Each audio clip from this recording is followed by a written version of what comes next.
Ready? Okay, good morning and welcome to the June 18th, 2025 City Planning Commission meeting. You can tell that summer has officially roared in. Commissioners look forward to hearing your case as we understand that every project is important and unique.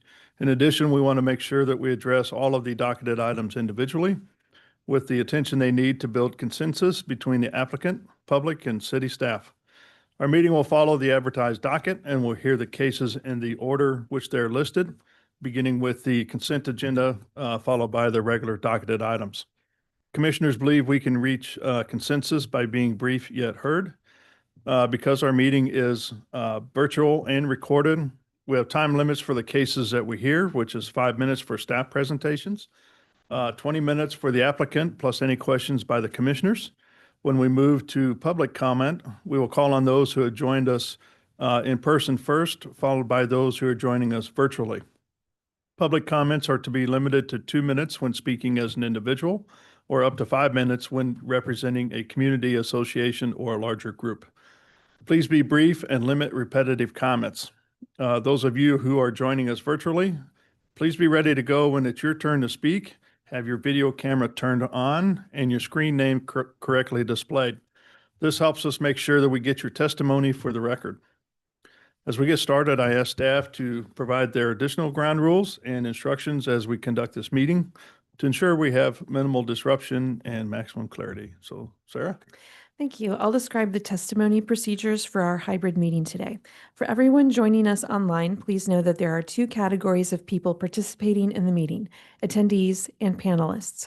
Right now, the only panelists are the commission members and city staff. If you are an applicant or a member of the public who is interested in a case, please use the raise hand function when the case is announced to let staff know you would like to speak. There is a ribbon at the bottom of your Zoom screen with a hand icon. Please click this to raise your hand to request to speak on a case. You will need to accept a promotion to panelist in order to speak. It may appear temporarily as if you have been disconnected, but don't panic, you will reconnect shortly. If you are calling in on a phone line, your screen name appears as your phone number. You can raise your hand to speak when the case is called by pressing star followed by the number 9.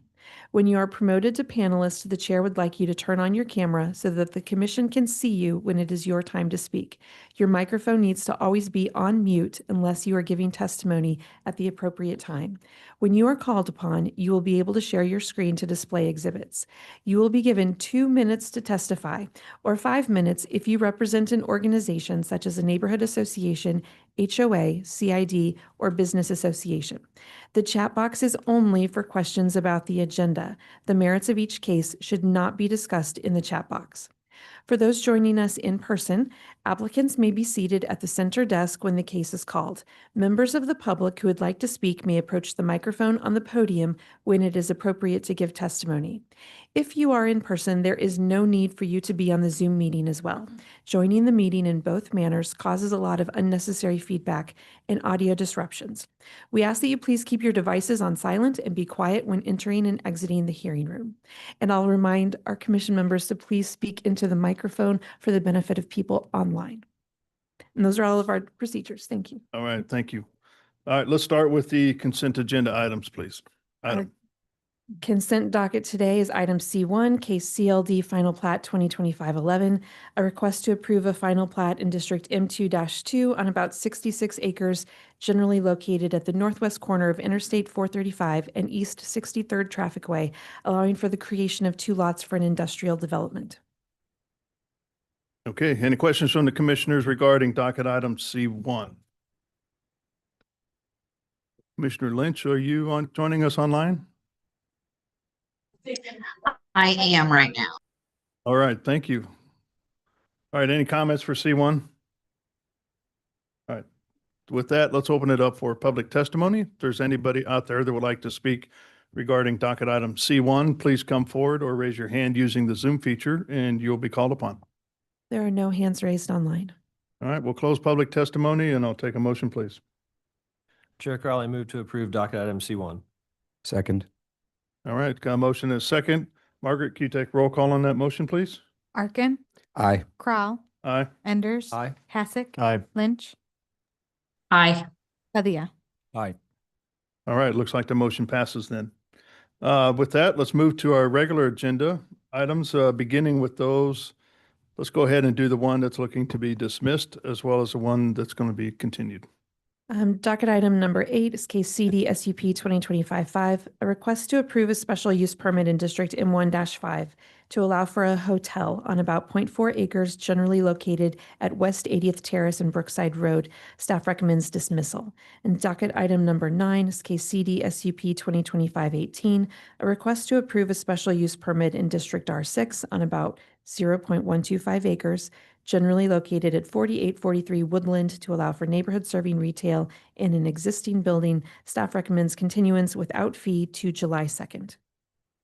Okay, any questions from the commission regarding docket items 8 for dismissal or number 9 for continuance to July 2nd?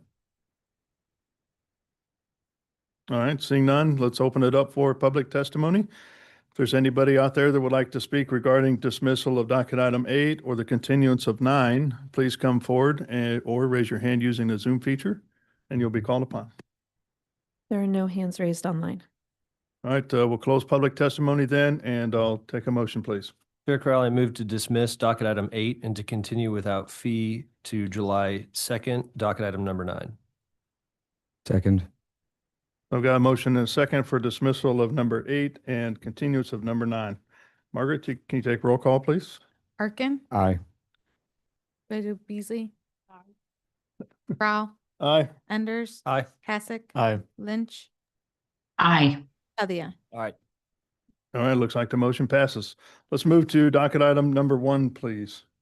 Docket item number 1 is case CD CPC 2025-74, a request to approve amendments to section 88-445, unsafe signs, signs in disrepair, and non-conforming signs regarding the relocation of signs subject to condemnation. Thank you.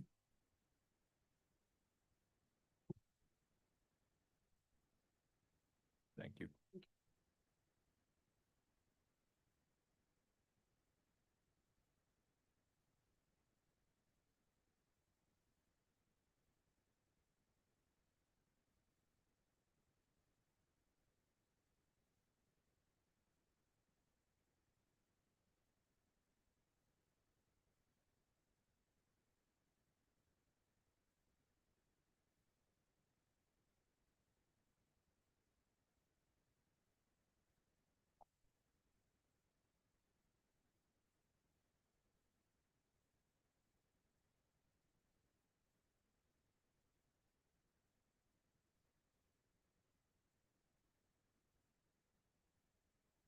In just 1 second, let me make sure it's sharing correctly.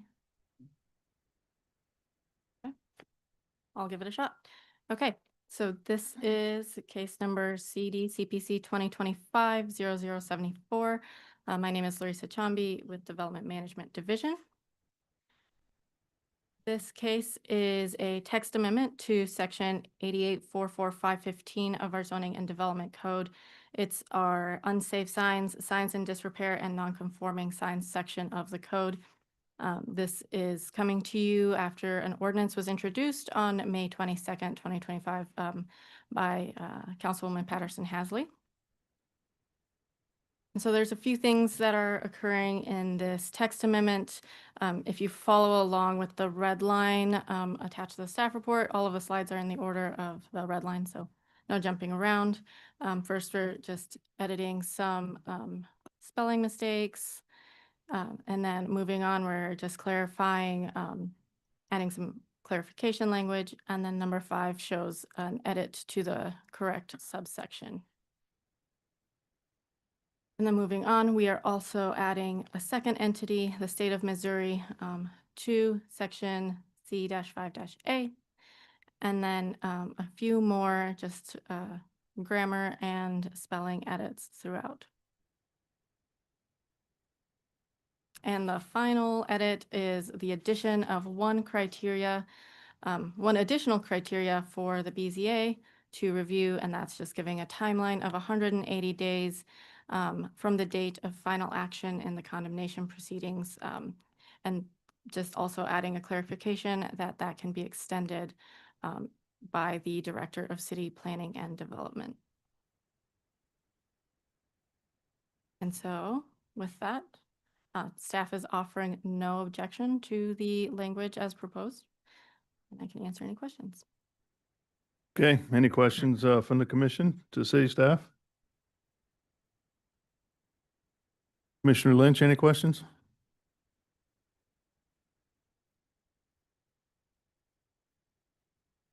Okay, let's open it up for the applicant then. Good morning. Good morning, Roxanne Koch with Pulcinelli Law Firm, and along with me is our associate Jim McClure.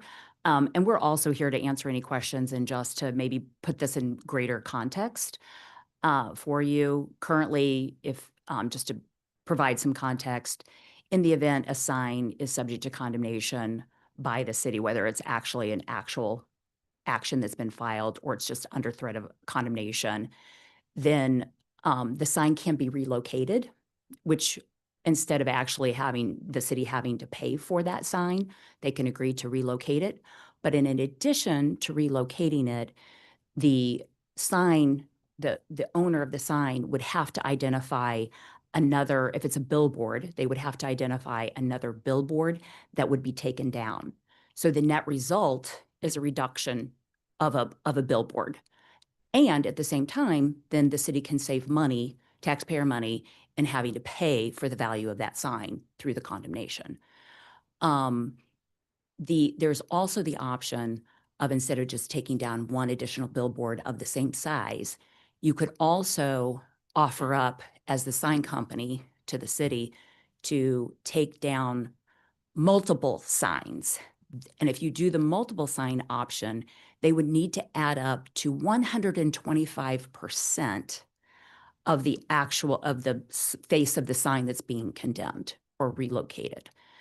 Again, and then I should add to that, whether you take the option of taking down another billboard at another location, or you're taking down multiple signs, that sign owner would need to make an application to the BZA and show that it meets certain criteria that are already spelled out in the city code.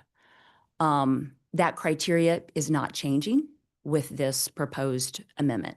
There's no change to that criteria. There's no change to the process whatsoever. It's just saying, hey, in the event that it's the state that's doing the condemnation, will also have an option to allow for this relocation with, again, a removal of either a billboard of the equal size, saving state taxpayers money, or again, the multiple signs that add up to 125%. One of the other things that I think is really helpful to know is that there are very specific criteria to go to the BZA. You have to be able to show that the signs that are being removed versus the sign that's getting relocated results in a net benefit, is the way I describe it, to the neighborhoods. Or in other words, you're reducing the impact that the overall signs have on the neighborhood. So for instance, if you have a sign that you want to relocate that's in an industrial area, and you're going to try to relocate it closer to a neighborhood, that's going to have a greater impact on neighborhoods. So that's a criteria that is probably going to be problematic when you get to BZA. Otherwise, you're going to have to show that all those other signs that you're removing result in a greater net benefit to the neighborhood than the fact that you're getting closer to a neighborhood with your relocated sign, if that makes sense. So again, you're going to need to show the BZA that you are creating a net benefit to the neighborhoods. So that was ultimately, I think, the reason for the city adopting that piece of the code, to allow a taxpayer savings of dollars for these signs, and at the same time getting a net reduction of the number of signs and the impact that those signs have on neighborhoods. There is one additional change that we are requesting that wasn't in the original ordinance. We've discussed it both with staff, and we've discussed it as well with the council member who sponsoring the ordinance. And that is in section 88-445-15-C, section 5, subsection D, and then subsection 2. And I'm not sure if staff can bring that up, if you're able to bring that up so we can see that. When you're choosing the option of having multiple signs removed, one of those signs, it states, needs to be a minimum size of 247 square feet of sign area. We're not certain, staff wasn't certain why that number was chosen, but the industry standard for those poster board smaller signs is about 238 square feet. So we are asking for that change to occur. That would be the only, I would say, criteria to meeting those signs to be removed that we're asking for a change.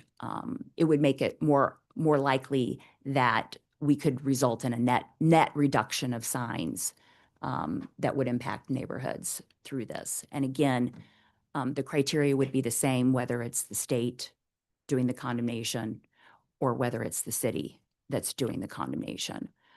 And then I know that there is some concern. One second, let's take a look at that real quick, Sure. just to see that before we move on to the next topic. Thank you. It's Yeah, D2. Yeah, Yep. D2. Yeah, there you are. I'm not sure if you can zero in on that. So as it reads right now, it says, again, this is there's the two options, as I mentioned. You could remove a single sign as long as it's the same size as the sign that's being relocated. That's the option number 1. The option number 2 is that you can go to multiple signs, but if you do that, you have to get to 125% of the sign that's being relocated.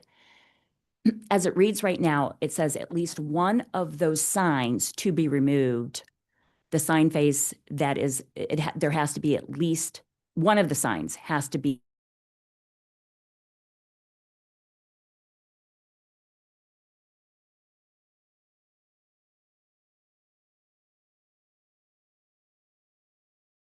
can speak for themselves, but in a prior conversation, it was my understanding they would not object to that requested change.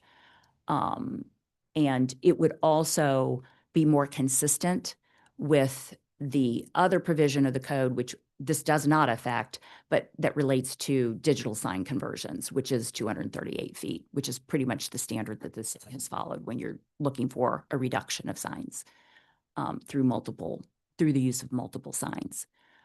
Any And I'm going to questions pause from- there if there's any yeah. questions, and I've got Any just a little bit questions on more. the commission from that? Yeah, I just want to make sure I'm understanding this clearly. This is specifically to eminent domain of property that has a private billboard on it, correct?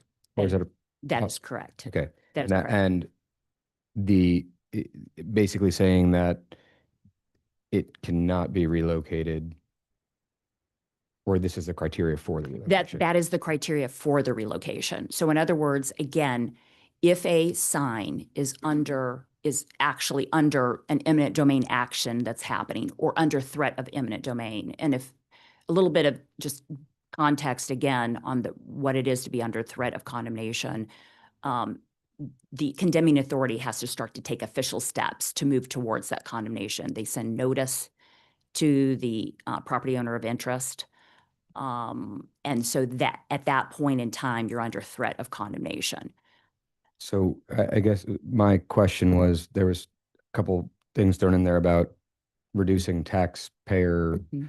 Is that in the case that the city has to or state has to do the removal or mitigation themselves? So under, typical law, anytime the city is condemning property, Yep. and in this case, it makes it clear that it has to be condemnation for a public purpose, okay? Anytime that the city is undergoing, or the state is undergoing, or any condemning authority is undergoing a condemnation action, there's a valuation of the property rights that are being condemned. And it's incumbent, it's a requirement, a constitutional law requirement, that the state would have to, or the condemning authority, the city, if it were the city, would have to pay for that. Some of these signs are worth $1 million+ dollars.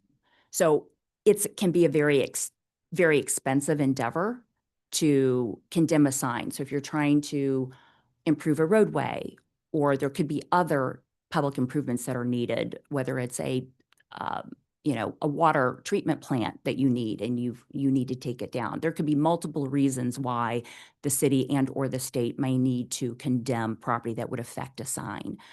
And so this allows for a situation in which that sign could be relocated.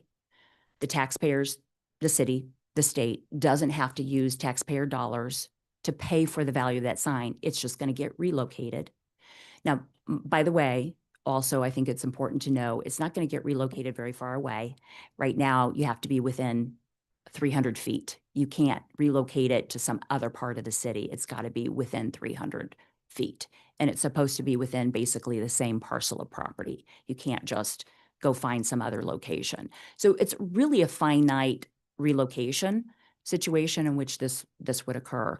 But that's why when I get back to the question about the savings, the tax savings, it will save time oftentimes at the very front end before you even actually have to go to the cost and time to actually file a condemnation action and use court time and other taxpayer dollars. You could upfront talk to the city, offer up, and submit an application to the BZA for a reset or a relocation of that sign.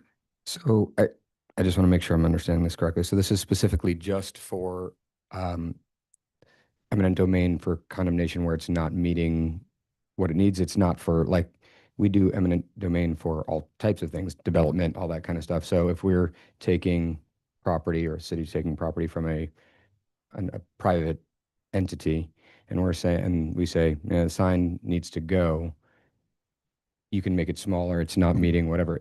So the only incentive for them is a tax benefit?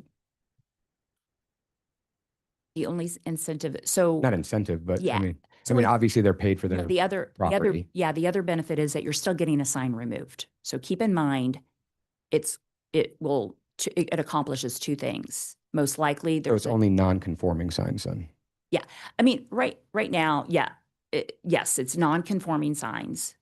So you'll also get another sign removed.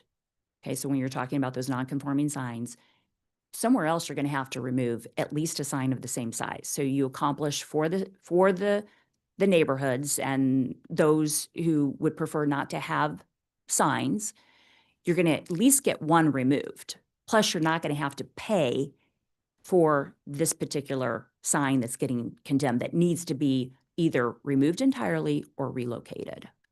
Gotcha. You'll accomplish one sign removed, or again, if you're going to use multiple signs, you'll accomplish removing 125% of other multiple signs that add up to the same face, or 125% of the face of the sign that's being relocated.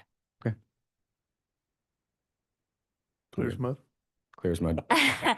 So I mean, I'm just, the way I'm seeing it is if someone has a sign that's conforming, but we still eminent domain, and then what happens?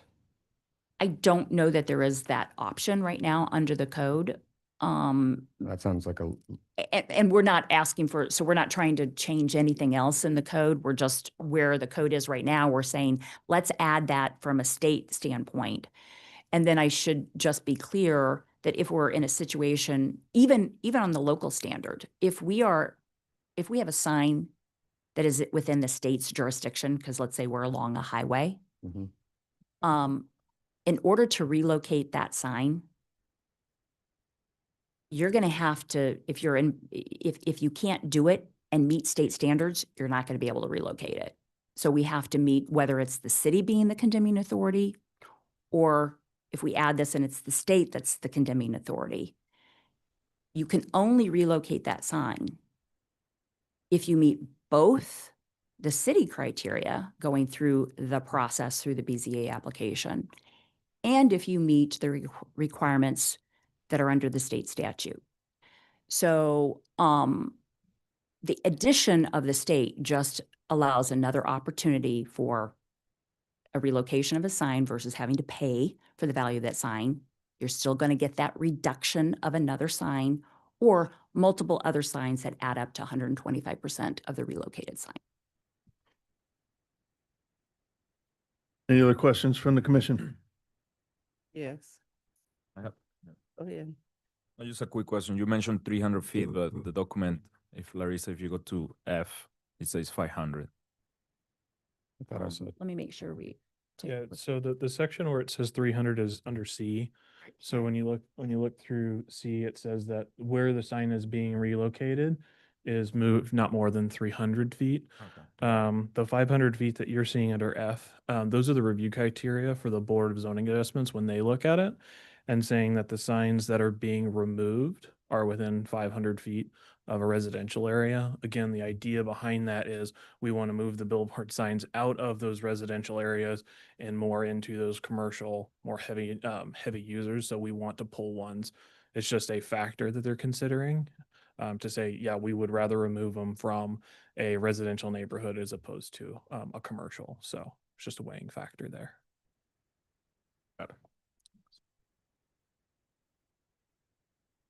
So first of all, I'm confused because I thought at one point when the city was dealing with the billboard situation, they had made a statement that they're at capacity. There really is no other areas to put billboards. So, So hold on. oh, sorry. And then you're confusing me when you want to bring the state into your testimony of this ordinance. So does this ordinance, is it also including state requirements when we're making this change? Yeah, yes. So number one, I think I'm, when you, the comment about the city has said that they're already at capacity, I think my understanding, and the staff maybe could correct me if I'm wrong here, but you cannot erect new outdoor advertising signs. That's just, that's, the city will not allow it. Cannot occur. So what this allows, again, which again gets back to the point that if there is a condemnation, if there's a reason that a need to take down the sign, that's why they're so valuable. That's why it's so costly to condemn a sign. And so this would just allow a relocation within a close proximity of where it's located right now. And then when it comes to state, we're not impacting anything with regard to state law and to the criteria of where those signs can be located within under state criteria. That would remain. So the repositioning of that sign, the moving of that sign is going to have to meet both city criteria and it's going to have to meet state criteria. And we're not changing that criteria. So my concern is if I look at the improvements taking place on I-70 between Prospect and Manchester, if there were billboards that were lost during that process, where would they go? So There's not 300 feet from where they're being impacted because it's a long stretch. yeah. So what would basically happen? So if you had a situation, right, in which there's a sign right next to I-70 and they're expanding it. Let's say they're expanding it out, you know, I'm just gonna use a number. Let's say they're expanding it out 100 feet. And let's say that sign is within 50 feet. I'm again off on, I don't know precisely, but then what's going to happen most likely with that sign, it could potentially, right, get moved, shifted right along with the highway. And it would still maybe end up being within 50 feet of the highway, but it's going to shift about another 100 feet, right? So it's going to shift with the highway. What if there's no space to be shifted? Then you probably won't be able to relocate it. You have to meet the criteria that you're going to be within the same property and you can't move it more than 300 feet from where it is right now. So let's say it was the state's expanding it by 500 feet. You're probably just going to lose the sign because you can't, unless there's another way to go. So is that addressed anywhere in here? No. In other words, then the state will just have to, in that case, pay for the value of the sign. You will not, you'll lose a sign. There won't be the ability to relocate. We're not trying to change any of the standards whatsoever, whether it be the state standards or the city standards for that. So we're not just addressing any remedies in this. So Commissioner, the code does generally prohibit the relocation of non-conforming signs. So you can't do it unless there's an exception. This is just one of those exceptions. So in Roxanne's example, if it moved more than 500 feet, under the general, we wouldn't be able to meet any of the exceptions. And so we would be prohibited from losing the sign. It just means it get condemned and have to be taken down. So to be clear, conforming signs can be moved. Yeah, because if you there is a very limited circumstance under the code, really tight regulations on being able to put up a new one. And so if I had a site, because generally it's related to zoning, closeness to residential areas, there's a bunch of requirements, but they're very hard. If my site met it and I was conforming and I had to move it, I could just pull the sign down and move it because I'd otherwise be able to conform. Right, but so what I'm trying to say is if I have a conforming sign, I'm a private entity, I have a conforming sign, it gets eminent domained, I have to move. The area is now no longer conforming because I was grandfathered in for what the sign being conforming, correct? If you're grandfathered in, then you're what would be considered a legal non-conforming Legal sign. non-conforming, Yeah. but that's what, so. Okay. So that's the Okay. area where I'm Yeah. talking. So legal non-conforming have to move. Does this apply? Yeah, so if you're, so as I understand it, and again, staff can correct me if I'm wrong, all like outdoor billboard signs, if they're existing, if they're illegal, they need to be removed, period. That's just it. If they're legal non-conforming because they're grandfathered, right? Then this would apply to them. If you're a legal non-conforming sign and the city wants to, you cannot relocate under the city code right now, you cannot, like, let's just say that a private individual wanted to come in and it's like, you have a billboard on my property and I'd like to improve my property. And I need you to move your sign. It can't be relocated. It can't be done. But I'm saying if we're not giving them a choice in eminent domaining and they can't move their sign that they spent $1 million on, like you said, what happens? Then the city would just have to condemn it for the value of the sign, whatever that value is. And there would be no option to save taxpayer dollars. Okay, that is what I was Okay, trying to, sorry. okay, yeah, sorry, I was trying to work that, yeah, sorry. Now it makes a little bit more sense to me. Any other questions, Commissioner Beasley?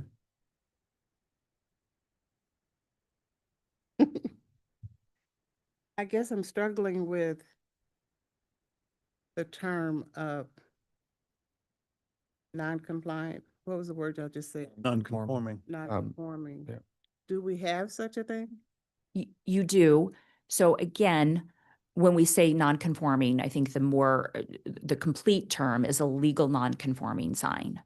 So when the city, and I couldn't tell you exactly what the date was, it's adopted under the city code that you can no longer have these outdoor advertising signs.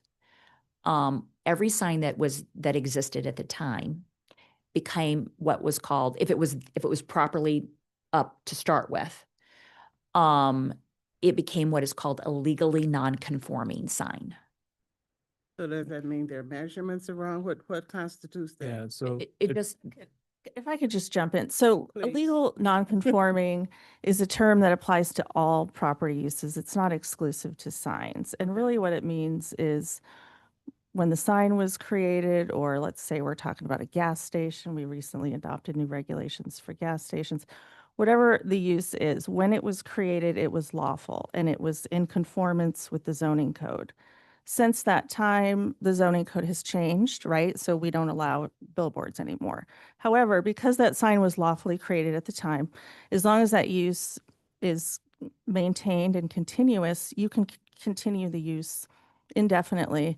Otherwise, it would be a taking, right? And we'd have to compensate that property owner. So that's, in the general terms, big picture terms, that's what legal nonconforming means here. And it applies to everything, signs, whatever the use is. And perhaps to add to that, or more specifically answer your question, it could be because of size or where it is based upon zoning or proximity to something else. And so really, I mean, the change that's being made here is, so currently under the code, it says that if the city has initiated a condemnation action, they, and it would involve removal of a sign, the sign owner can apply for this exception. Now, what Roxanne has asked councilperson to change that and expand that exception to include condemnation actions initiated not only by the city, but by the state as well. That's the change. All the criteria that currently apply to a city condemnation have not changed. Thank you. Okay, any other questions from the commission? Commissioner Lynch, any questions? No, sir. Okay. Let's move on to public testimony. If there's anybody out there that would like to speak regarding docket item number 1, please come forward or raise your hand using the Zoom feature and you will be called upon.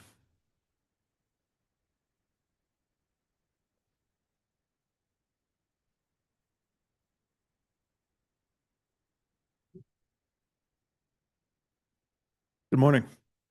Good morning, Chair Crowell, Commissioners, and staff. If I may ask a point of order before my time as public testimony speaks, is that appropriate? Yeah. This case does not have an applicant. And so in terms of public testimony, testimony provided by parties of interest, which is limited by the 2 minutes or 3 minutes. My question is whether the discussion that just took place is in alignment with those criteria, because Roxanne Koch and her client are not applicants on this case. Yeah, I believe the city is the applicant on this, and they're part of the group that's helping put together the information that went through council, which is then asked. Fair. I appreciate the clarification. It wasn't listed that way on the docket, so I was just asking for that clarification. My name is Tiffany Moore. I live at 6581 Rock Hill Road, and I am the 6th District Representative on the Neighborhood Advisory Council for the City of Kansas City. And historically, I am a part of a group of folks who has been instrumental in writing the billboard and signage codes that the city has on the books right now. A couple of very quick clarifications. For the most part, billboards are not allowed pretty much anywhere. That in the interstate highway system, that dates all the way back to 1965 and the Highway Beautification Act. And so that's why these are so valuable and so fraught with angst around removing them, because you can't create new ones in most jurisdictions. You will probably hear, hopefully, from others here in Kansas City who are very knowledgeable on this subject and have been working successfully to clean up outdoor advertising in the city for decades. Their input on this subject is valuable. It's also important to recognize that Kansas City has no obligation to enter into the oversight of billboards along the interstate highway system. Federal law, as I mentioned, dating back to 1965, guides MoDOT standards and processes for managing billboards along those transportation corridors. We can, however, choose to provide pathways for negotiation in cases where a billboard is being condemned by the state of Missouri and allow it to remain within the city limits of Kansas City. Absent the proposed changes, MoDOT would follow their standard process, which is clearly defined in the Missouri state statutes relating to billboards. But today, my singular request is that the format of the proposed amendments be modified to provide additional clarity around the term non-conforming as it relates to billboards. Both MoDOT and the City of Kansas City use this term with wholly different definitions and criteria. MoDOT does not allow the resetting or relocation of non-conforming billboards based on its definition.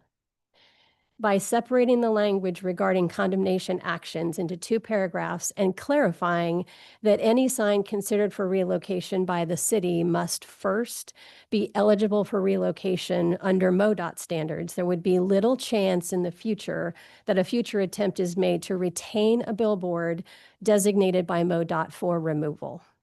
This change would not impact the billboard that is represented by Ms. Koch and her team, because it does meet the MoDOT standard for resetting or relocation. It is considered a conforming but out of standard. That would allow it to be relocated. So if this moved forward, they could enter into that negotiation But if we make this change, it would be crystal clear that non-conforming billboards per the MoDOT standard, which they do not allow to be reset in their projects, would not be eligible for city consideration as well. Okay. Was that some of that information that you passed out? Yes, the highlighted Can you pass paragraphs that on? in yellow. Thought it was all. Currently, the proposed amendment simply inserts the term MoDOT, or I'm sorry, the state of Missouri into the sentence with Kansas City, the city of Kansas City. My recommendation is that they be two parallel paragraphs, exact terminology, but we're including the sign is otherwise eligible for resetting in accordance with the applicable Missouri state statutes. So the current language, an eminent domain action has been filed in the court by the city to effect the removal of the sign, or the sign is under threat of condemnation by the city, remains unchanged. A separate paragraph is introduced that says an eminent domain action has been filed in court by the state of Missouri to effect the removal of the sign, or the sign is under threat of condemnation by the state of Missouri, and the sign is otherwise eligible for resetting in accordance with the applicable Missouri state statutes. And these are two items that you're looking to see if they could be added to the language or? Instead of the current amendment, which simply inserts the state of Missouri into the same paragraph with the city, which refers to non-conforming signs. Under MoDOT standards, their definition, non-conforming is not eligible to be reset. This would clarify that those definitions are met separately.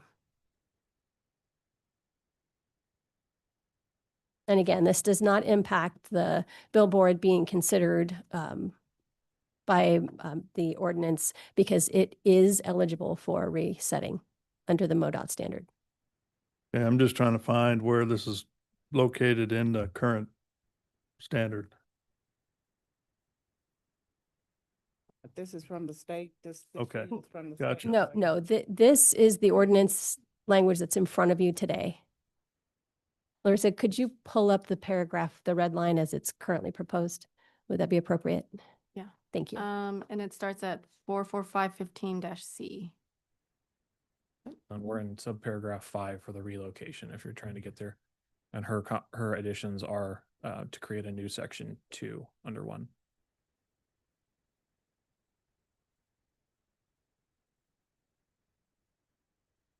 Right there, currently in section A, whoops, it went away. Yeah, she's got to share it. Okay. So everybody online can see. Great, thank you. Currently, it just inserts the state of Missouri in the same paragraph.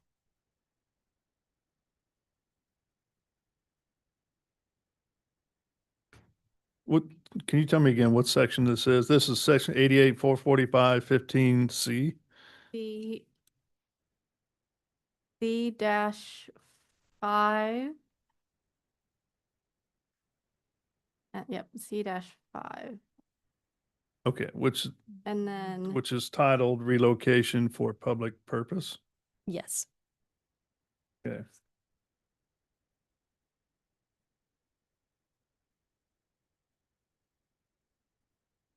so it should, criteria A starts on page 5 of the packet. 5 of the packet.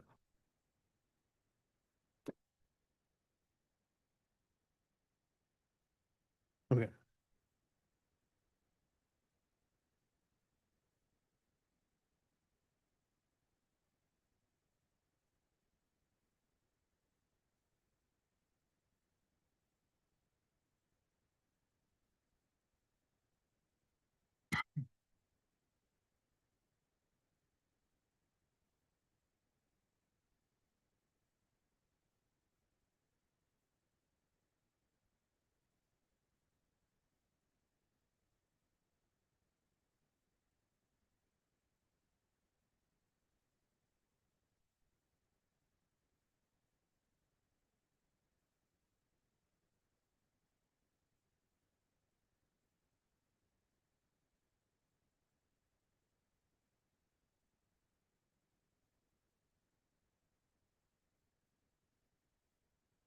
Okay.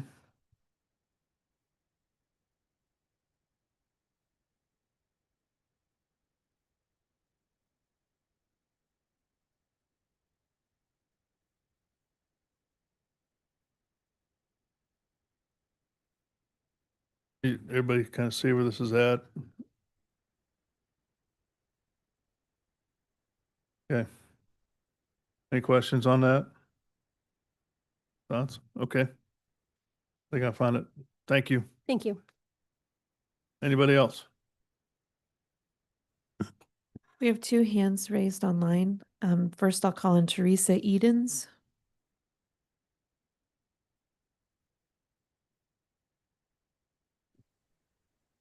Good morning.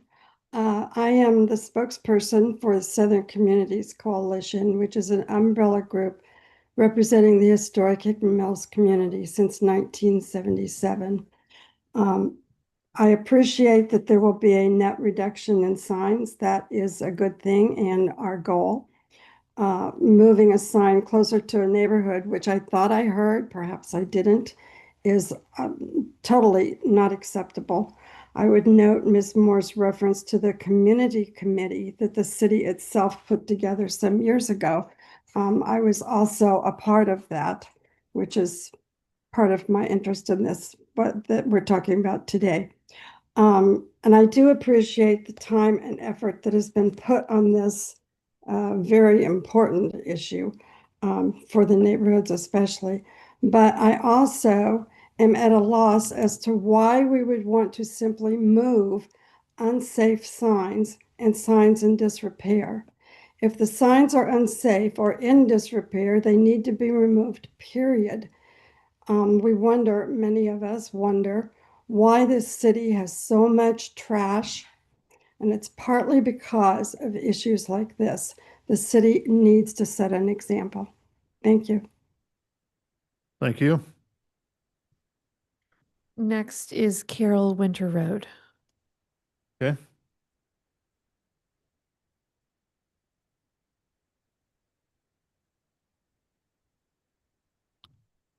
Mrs. Winter Road, if you would unmute and turn on your camera, you can give your testimony.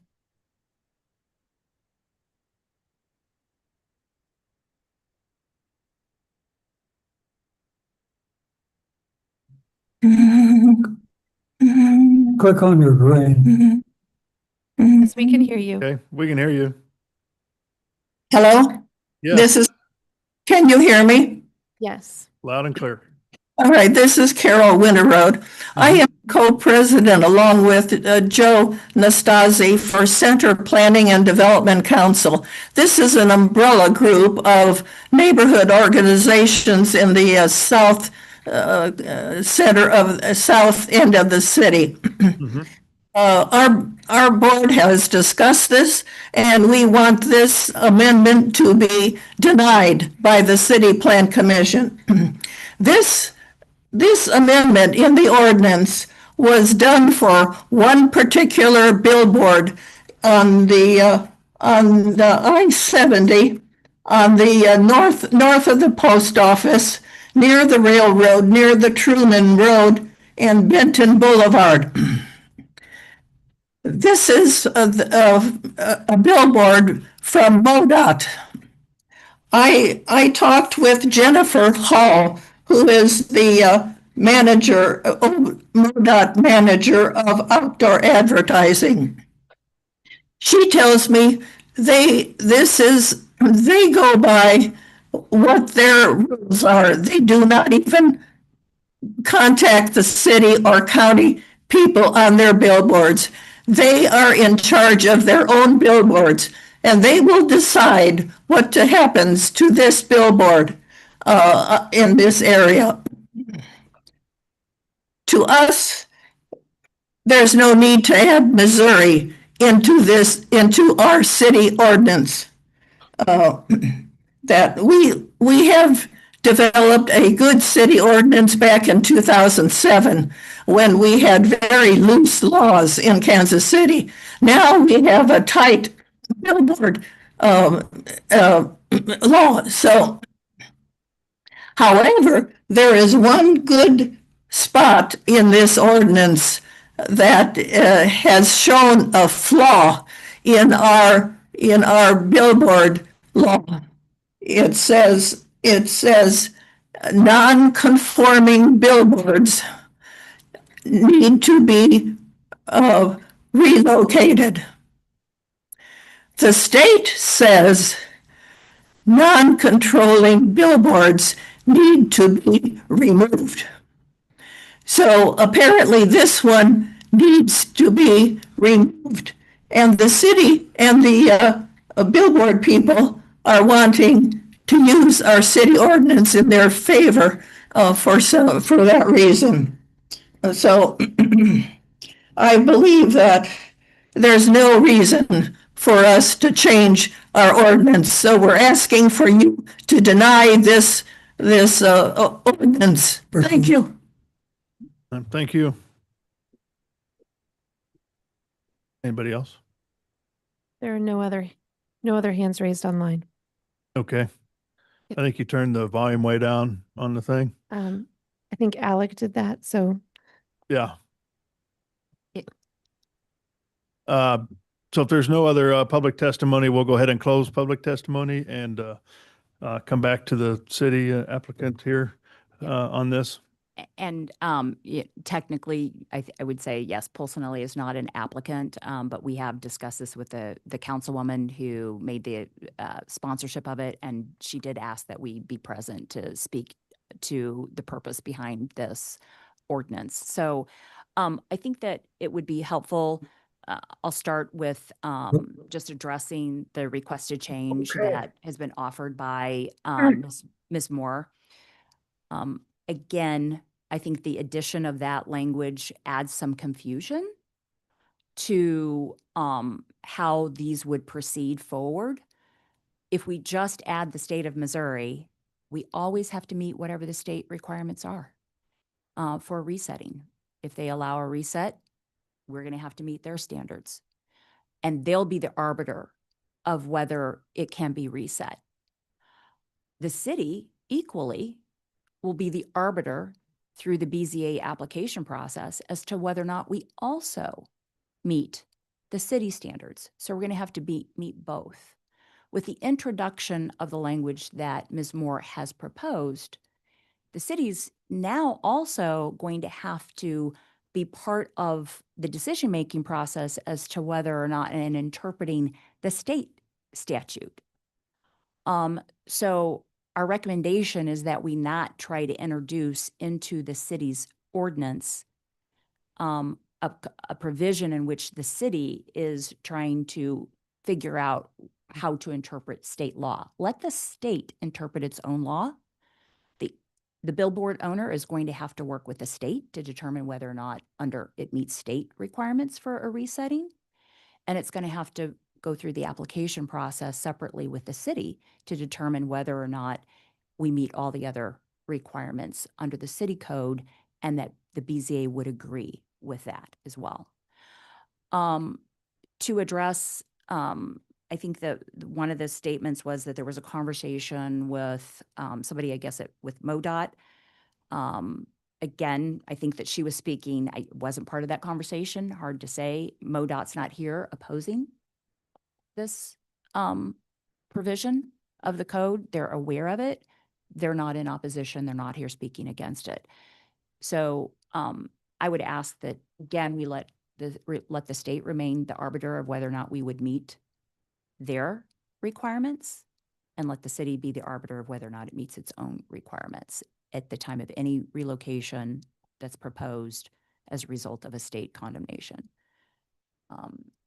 And then I think that's it, but I'm happy to answer any questions that might have come up.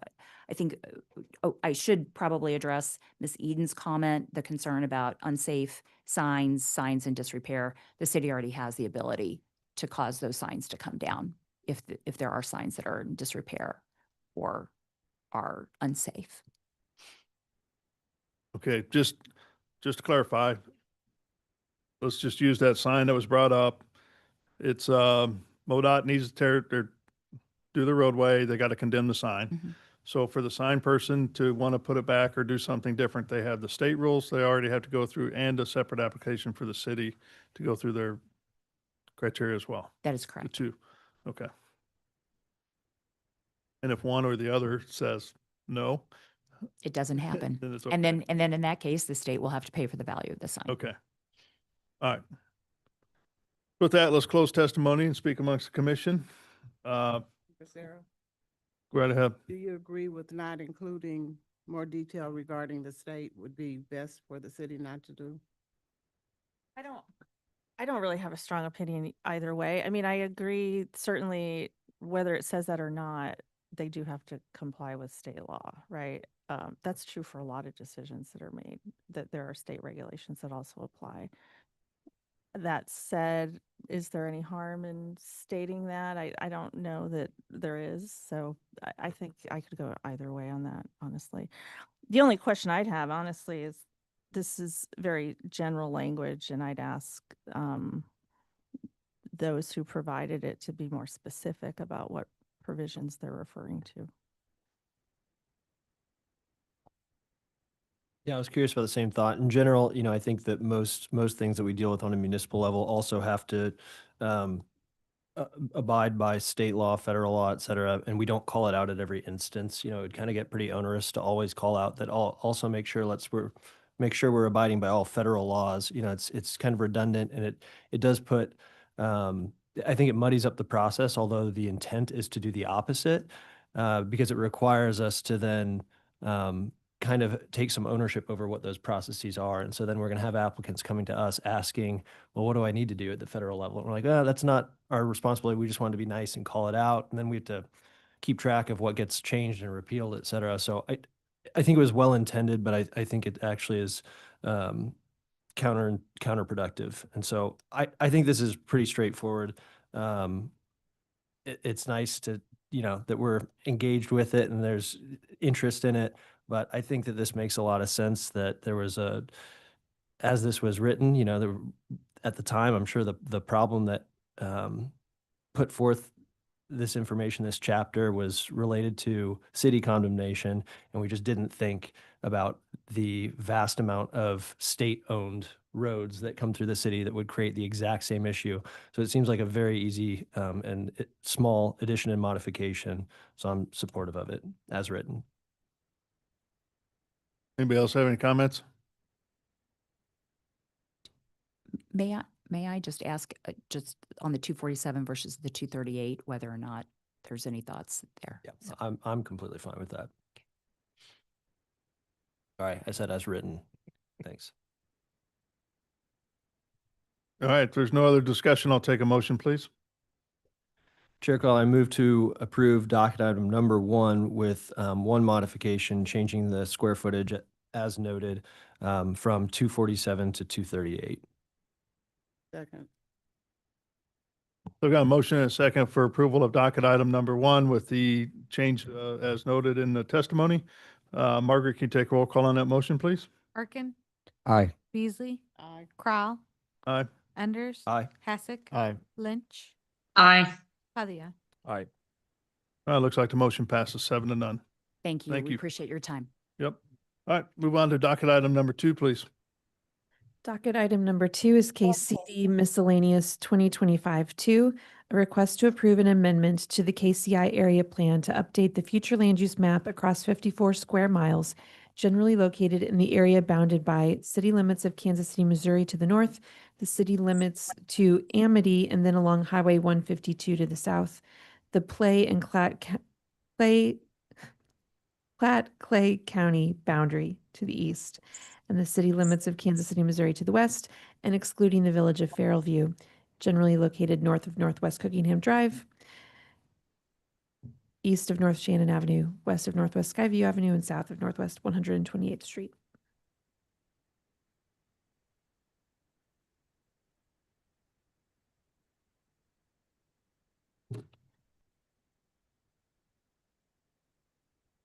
Good morning. Nice to see you again. Morning. Good morning, Commissioners. Morning.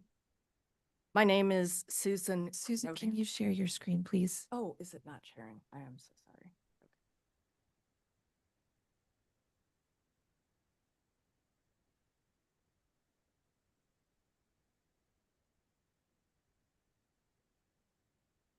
share button on here.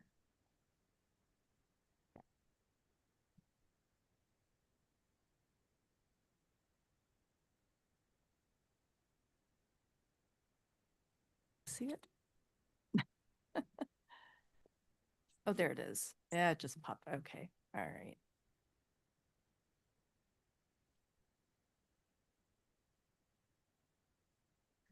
Again. Ah.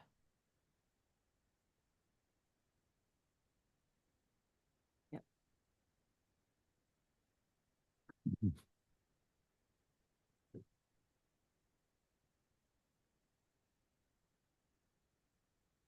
Can you see that now, sir? Okay.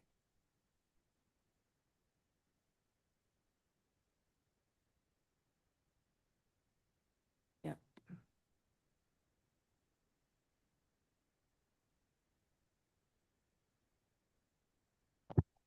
All right. Sorry about that. First time All right. presenting using this particular technology right here, but okay. So good morning again. My name is Susan Cronander. I'm the lead 6th district planner for the Community Planning Division, which is formerly the Long Range Planning Division for the city. Can you make sure you bring the microphone a little closer? Thank you. This is case number CD-MISC-2025-0002.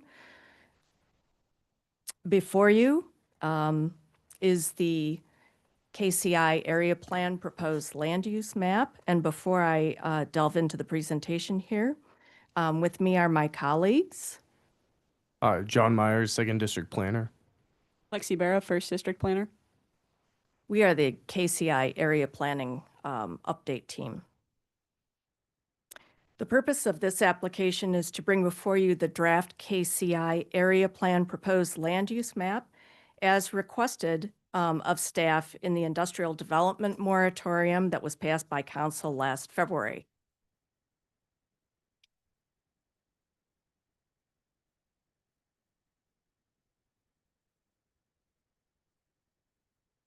Yeah. There we go. Okay. So just briefly, the city has 18 area plans. The area plans represent a long-range vision for a particular part of the city. They, excuse me, contain and provide a framework for reviewing future projects and recommending, excuse me, and recommendations on developments. The proposed land use map identifies how the community wants to grow in the future and what land uses are most appropriate using best planning practices, data analysis, and of course, community input.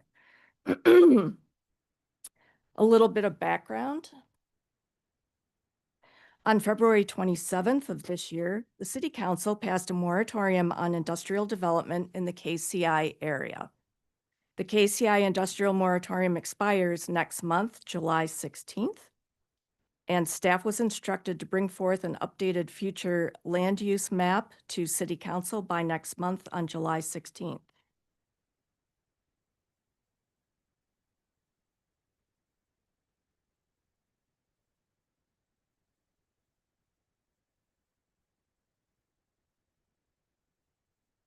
Okay, the remainder of the KCI area plan will be presented later in the year. And that will include things like mobility, environment, housing, and neighborhoods.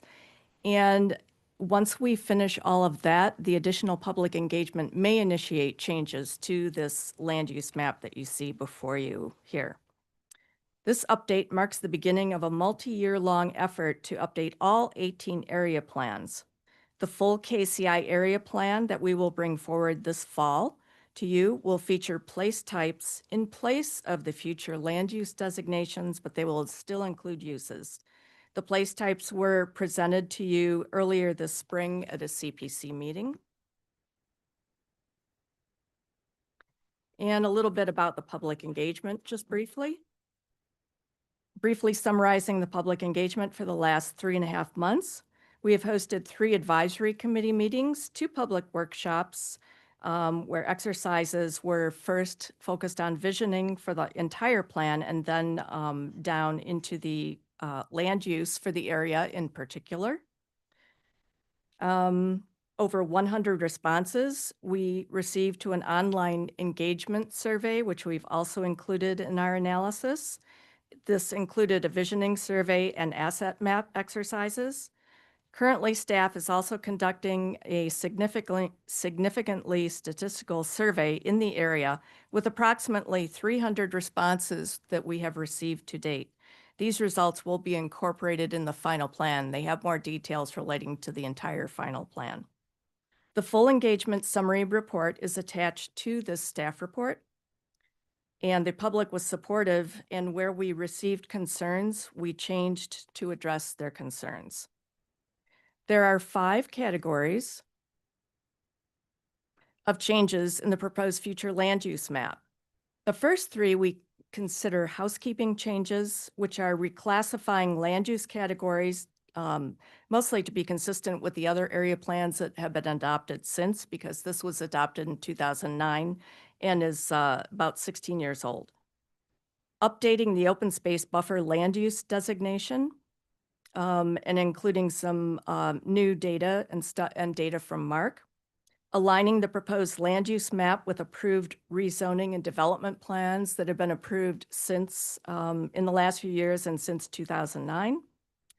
And some of the newer items are the last 2, number 4 and 5. We then proposed, based on public input and best planning practices, establishing mixed-use nodes in a few areas. And we also identifying appropriate areas for the industrial land uses in relation to residential. This was all based on the public input we received.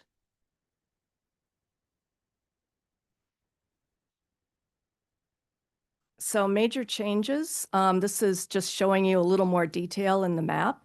Reclassifying and removing land use categories. This gives you some examples where we change from commercial/industrial to commercial or industrial. And then conservation land use overlay. The conservation, we are not using that land use at this time. That is actually, there's a conservation option in the zoning ordinance already, and the land use just is recommends, and we're not getting rid of any of the open space. This is just a way of developing. It's really more appropriate to zoning. And then commercial, let's see, agricultural residential to residential very low density. The residential very low density still includes all of the categories in the zoning ordinance that would apply to the agricultural residential. The second one, updating the open space land use or open space buffer. This new designation incorporated areas adjacent to regulated streams, floodplain hazard areas, steep slopes, and Mark's Forest Conservation Restoration data. Some of this was already included, but we've updated it. Aligning the proposed land use map with approved rezonings and development plans. That one is probably self-explanatory. Major changes, and again, these are in response to the community input that we gathered. We established 3 mixed-use nodes, and also this was also a recommendation from the 2015 Twin Creeks report and public engagement, where the community expressed a desire for more conveniently located neighborhood commercial uses, such as medical offices, restaurants, grocery stores, pharmacies, things like that, so that they did not have to drive so far or into town. And also, let's see, so the 3 mixed-use centers we identified potentially are right at North Platte Purchase Drive and North 108th Street, North Robin Hood Lane and North 108th Street, North Green Hills Road and North 100th Street. And just to provide a little explanation, the red inside those kind of circles, That's the actually mixed use of commercial, which also includes residential. And then surrounding it is medium density residential to help support any commercial or service uses there and provide a more walkable community, which community members said that they wanted.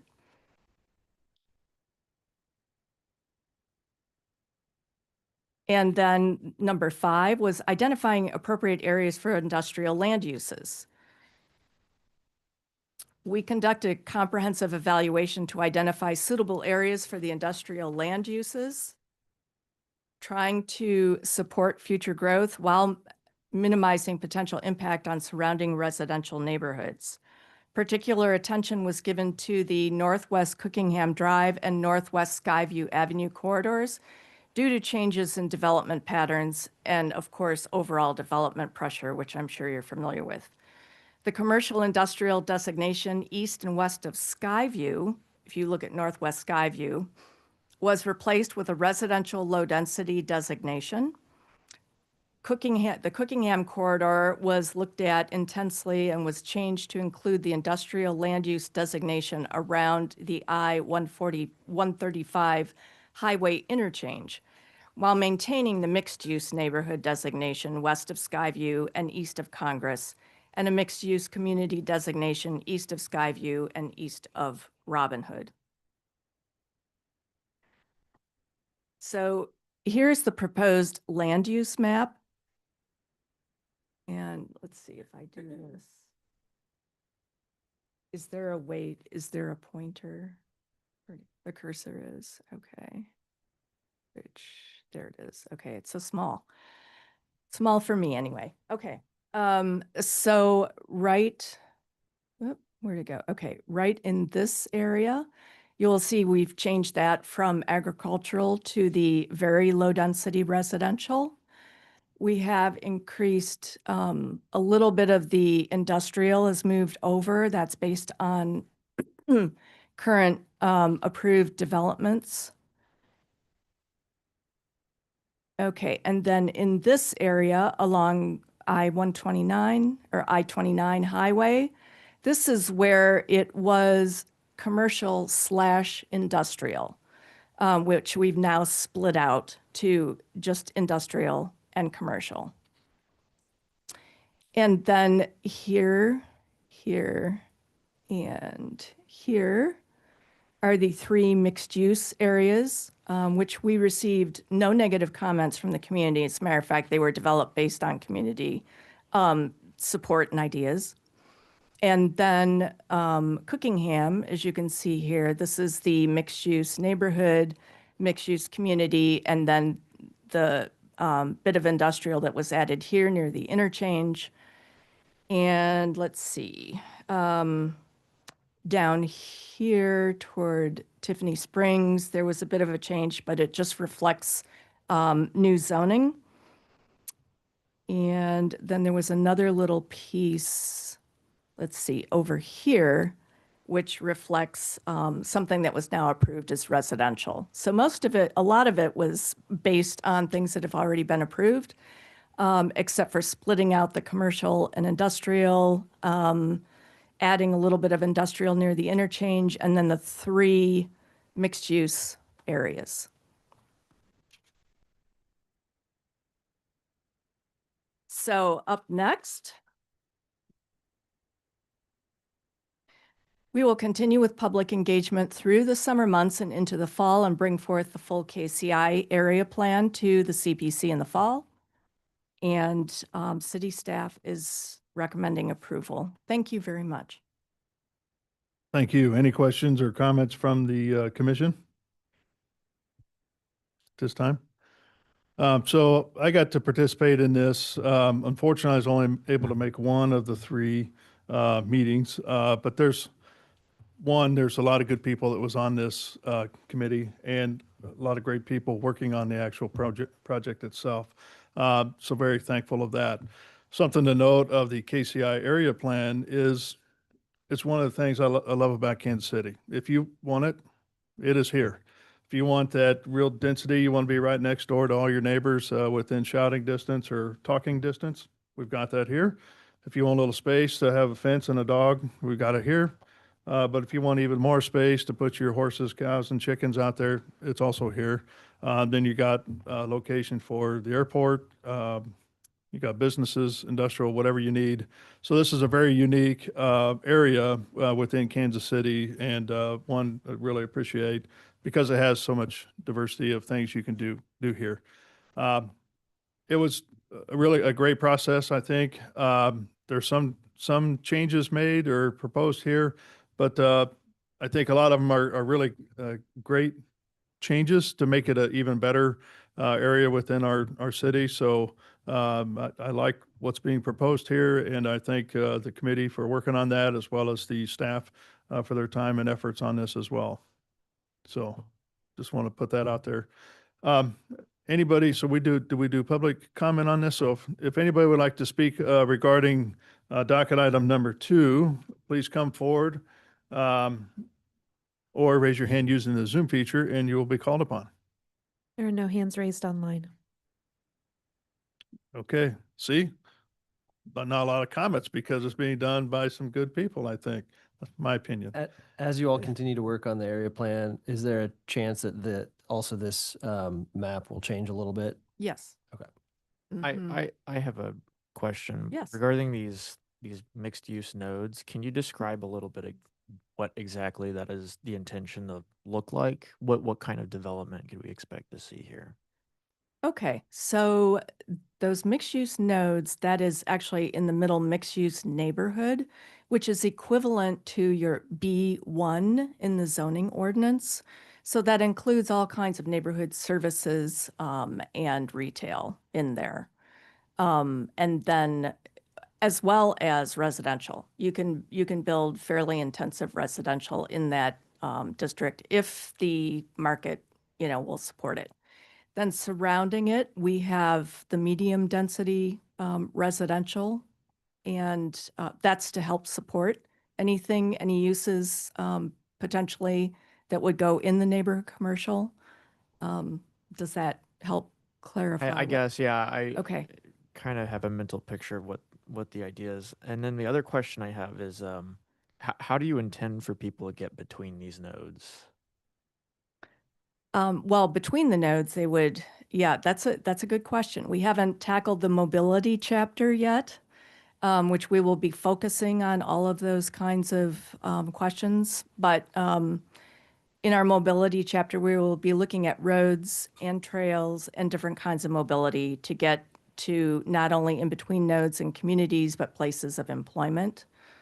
So right now, we don't have an answer to that question except for the roads that you see there, but that doesn't mean that we're not going to be taking a look at with the community, of course. Okay, because that's different alternative. One critique I have here is that those two need to be intimately intertwined, and you can't think about one without the other. Like, it doesn't seem like it makes much sense to have these walkable, dense nodes if everybody has to drive there, right? I think the intention is that you see people out walking, and if everybody's pulling up right to the front door, you're not going to have that community feel that I feel like is the intention for these nodes. I also would encourage you to think about this again more as like a citywide thing, not as these little. Seems to be a tendency to think of the Northland separately than like the rest of Kansas City, but it's all one city, right? And so again, I think the connections between not only these nodes but also to downtown and other neighborhoods is crucial to, again, if we're wanting to develop the city this way, that it all feels like it's connected. So good point. And if I could clarify, those nodes that we proposed are roughly a quarter mile. So that is within those mixed use areas, that would all be walkable is definitely the intention from the residential into the and I would say commercial too, area, people tend to take the mode of transportation that you design for them, right? So again, that's why I say this is intimately intertwined, that needs to be thought out at the same time as what these nodes are going to look like. And so again, just a critique that I have with this. Yeah, there's already parkways up there that have been identified. Some of them have been constructed, maybe not fully, but are well underway. And there's also been identification of trails and pedestrian pathways throughout the area as well. Yeah, I just what I'm talking about is like when a lot of these areas get built out, the assumption is okay, like we need to provide the parking and the wide roads for everybody to get there, and then we overlay walking and biking on top of all that. But I think if the intention is you want people to walk and or bike there, that needs to come first, and then you overlay how do people are going to drive there on top of that. So sort of reverse the roles there. And again, I think that all kind of comes in with how do people get around in these Interesting comment. With our form-based design guidelines that we're working on to use with the land uses, we will definitely be considering all those things. Yeah, good Thank comment. you. By the way, at this time, we'll go ahead and close public testimony. All right, any other comments or thoughts from the commission? One last one. As you all were going through this and really looking at the I-29 corridor as it relates to commercial, so I noticed that on the upper right hand portion of the area, you have some space designated for office.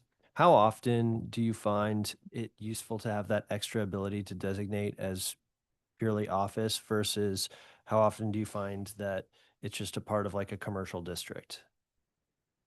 That's also a good question. Let's see, my cursor is like not showing up on here. Yeah, we don't generally have a call for office, as I'm sure you know, at this point. So we can definitely look at that as well when we, tweak it later on. But And I'm not necessarily, advocating for a change. I was just curious how often you're like, oh, I'm glad that we can designate this as office because this is really something that's different from a, commercial designation, and we like having the ability to differentiate between the two, or if it's something where it's like, actually, it doesn't really come up often. And actually, without taking a closer look at that, I'm not sure if that's something that's already there and that's what the map reflects as well. Okay. But that could be. Cool. Thanks. Any other thoughts from the commissioners? No. Okay. All right, Commissioner Lynch, anything? None from me. Okay. All right, with that, I think what we're looking at approval of the land use map for now, and then the rest of the plan will come back later down the road. So, and then the eventual hope is to raise the moratorium again. Okay. Yes. Chair Crowley, move to approve docket item number 2 without conditions. Second. Motion and a second for approval of docket item 2. Margaret, can you take roll call on that motion, please? Arkin, Aye. Beasley, Aye. Crowell, Aye. Enders. Aye. Hasek. Aye. Lynch. Aye. Padilla. Aye. All right, looks like the motion passes. Thank you very much. Thank you. All right, let's move on to docket item number 3, please. Docket item number 3 is case CD CPC 2025-64, a request to remove the subject site from the Ambassador Hotel Historic District on about 0.3 acres located approximately 100 feet west of Broadway Boulevard on Knickerbocker Place.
Okay, pardon me there.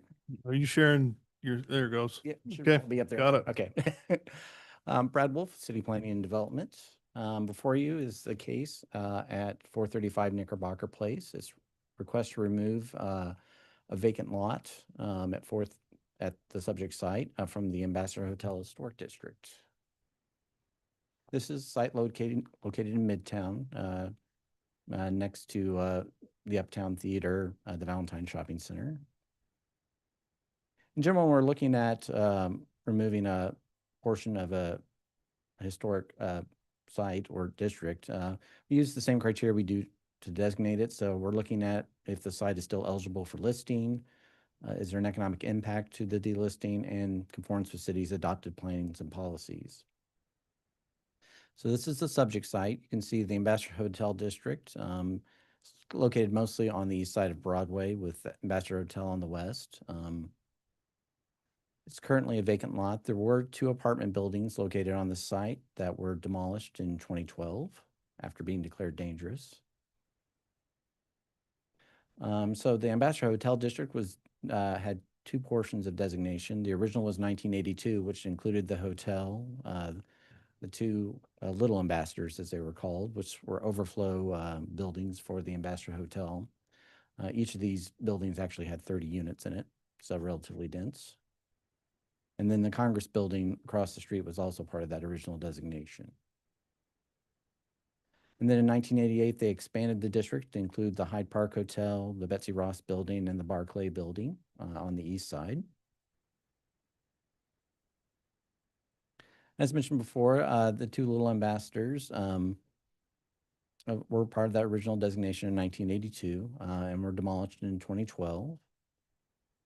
So in general, when I'm looking at removing a vacant lot in particular from a historic district, many times we want to keep the designation if there's a lot of historic resources located around it to make sure any new development would be compatible with the district. In this case, this one is relatively interesting location in that it's behind the Ambassador Hotel. So there's not a lot of visibility from Broadway, which we consider the character defining street of the district. Obviously, the buildings are gone. So any potential development on the site, it's recommended for a residential high density, which is R1.5 in the future, with the current footprint would be about 9 units by right. So anything on that site would be relatively small compared to the size of the Ambassador. So I don't think it would ultimately, any development would impinge on that. And then if it is rezoned, then it would also go through its own public process, which the neighborhood and anybody concerned about the character of the new development on the district could be addressed in that portion. So the Historic Preservation reviewed it at the April meeting and recommended approval, and staff also recommends approval. And that concludes my presentation. All right, thank you. Any questions for city staff? Could you go back to the picture where you showed the actual lot? Yeah. So the Ambassador Hotel's here, and that's kind of the lot right next to it. And then that's looking to the west. The Knickerbocker apartments were on the vacant lots to the west, and those were demolished a few years ago. So I think the idea is that the entire site would be redeveloped and probably a plan submitted for it at that time. So just to confirm, this lot is on the east side of Broadway? It's on the west side of Broadway. West So yeah. So this is north. This is the Ambassador Hotel actually right here, and then this is the subject lot behind it. Is there a reason, just since you have that lot and the one to the west, why we're only looking at the smaller lot? Why not both? So the smaller lot's the only one actually designated. So the Knickerbocker apartments were never locally listed. So that's one of the reasons staff was supportive of this, is just having this one small portion designated didn't make a lot of sense when reviewing any future development. Okay. How many of these have you done in the past?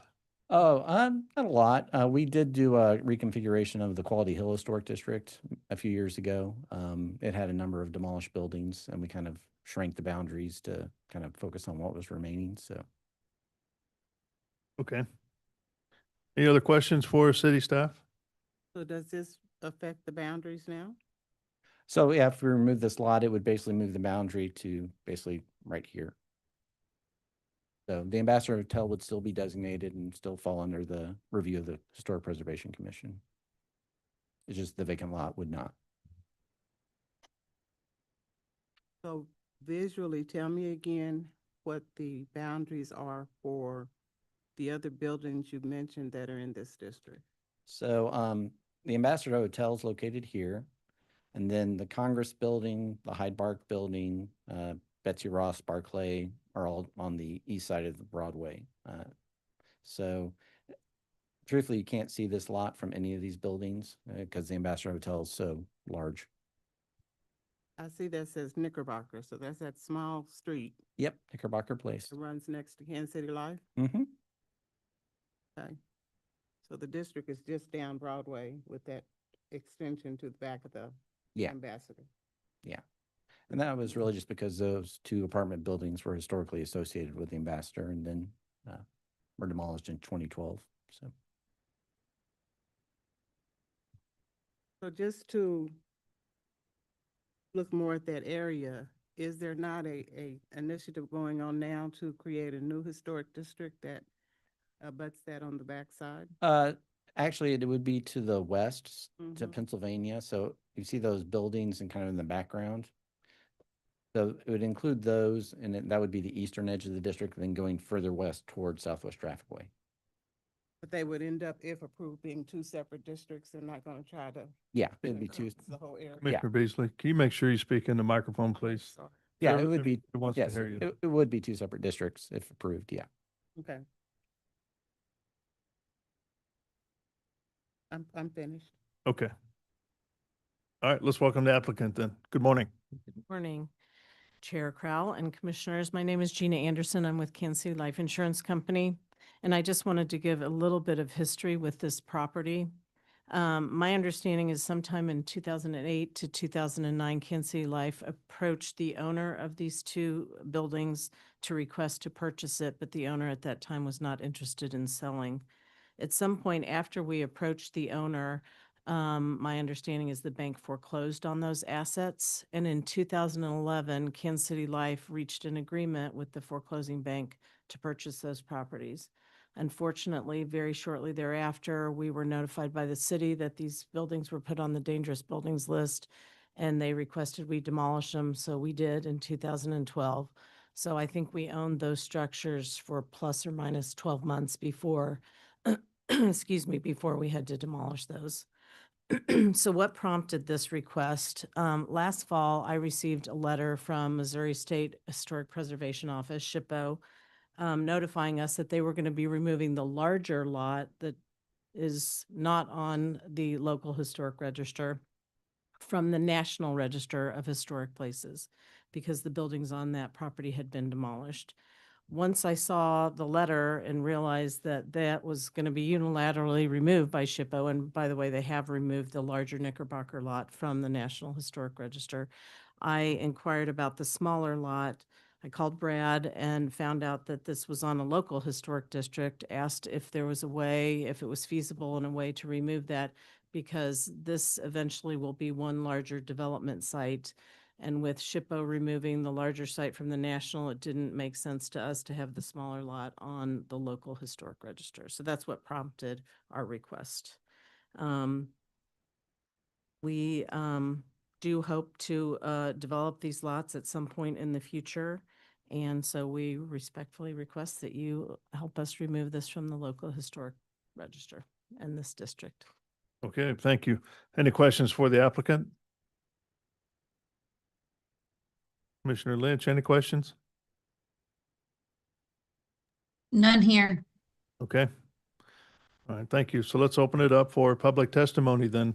If anybody out there would like to speak regarding docket item number 3, please come forward or raise your hand using the Zoom feature and you will be called upon. There are no hands raised online. Okay, we'll go ahead and close public testimony then. Anything else you'd like to add, Ms. Anderson? Not at this time, thank you. Okay, thank you. With that, we'll close testimony and speak amongst the commission. There's nothing to discuss. I'll take a motion, please. Chair Crowell, I move to approve docket item number 3 without conditions. Second. Motion and a second for approval of docket item number 3. Margaret, can you take roll call on that motion, please? Arkin, Aye. Beasley, Aye. Crowell, Aye. Enders. Aye. Hassick. Aye. Lynch, Aye. Heather. All right. That looks like the motion passes. Thank you. Thank you. Yep, good luck as you move forward. All right, let's move to docket item number 4, please. Docket item number 4 is case CD CPC 2025-62, a request to approve a major amendment to an approved UR preliminary development plan in District UR on about 103 acres, generally located at US 169 and Northwest Berry Road. Good morning, Chairman Crowell, fellow commissioners, Andy Clark, City Planning and Development. I will share my screen.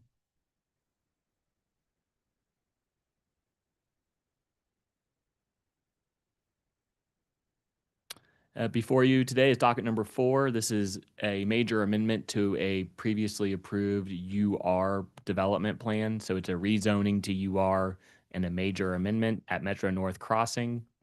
This is located at 169 and Berry Road. The site is outlined in pink here. As I said, the site is zoned UR. It was the site of the former Metro North Mall. Here's a view looking northeast from Berry Road, right when you get off 169 if you're heading northbound. And the reason why we're here today is really to discuss what was the Macy's building, which is what's triggering the major amendment to the plan. When repurposing Macy's, it's adding new uses that were not on the original plan. So you can see on the left, back when this plan was previously approved years ago, it just said existing Macy's as the use, retail. It's a massive building, and I'll let the applicant go into detail later, but as you can see here, there's opportunity for a lot of different uses in this large structure. So because you're adding uses to a previously approved plan, that's what requires going before the City Plan Commission and then to City Council. They're looking at adding entertainment venue and spectator sports, lodging opportunities, medical office, personal improvement services, salon, gym, more eating and drinking establishments. And since we were going before this body and to City Council, staff worked with the applicant to just look at Metro North as a whole, with how the market has changed since Metro North began this UR process. So adding, again, more uses throughout the overall site, particularly more medical offices and lodging opportunities. I'll go back to this slide when I'm finished, but really there's 3 areas. In the darker purple, area A is the Macy's, trying to add more uses and activate this space. Though there will be the 169 flyover, so we're going to have more pedestrian activity on the north side of this site. In between Macy's and the existing apartments, offering more opportunities there. To the south, the applicant is wanting to construct a public green space, creating more of that neighborhood feel for the residential component that has really been built out. And then on the far right side of the screen, again, adding flexibility for more residential and potential medical offices and other office uses. Staff's recommendation with this rezoning to UR and major amendment to the previously approved plan is approval with conditions. And that concludes my presentation. All right, thank you. Any questions for city staff?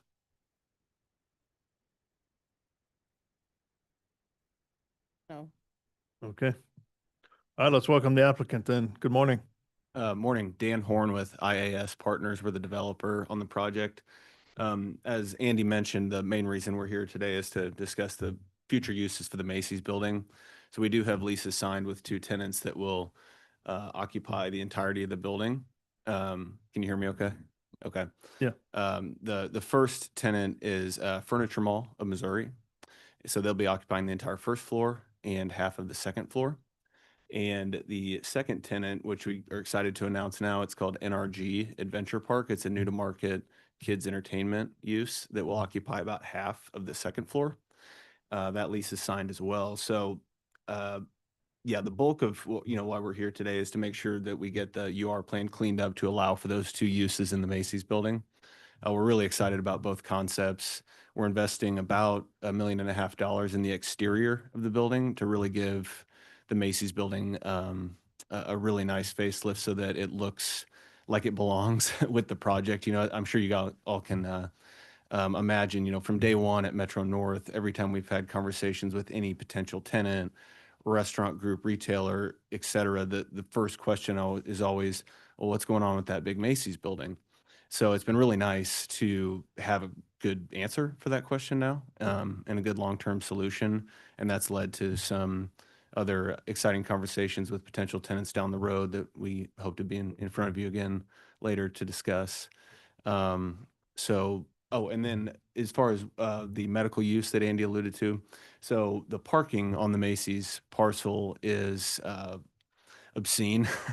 I mean, there's, you know, I don't even know how many, at least 1,000 parking spaces across the 3 lots.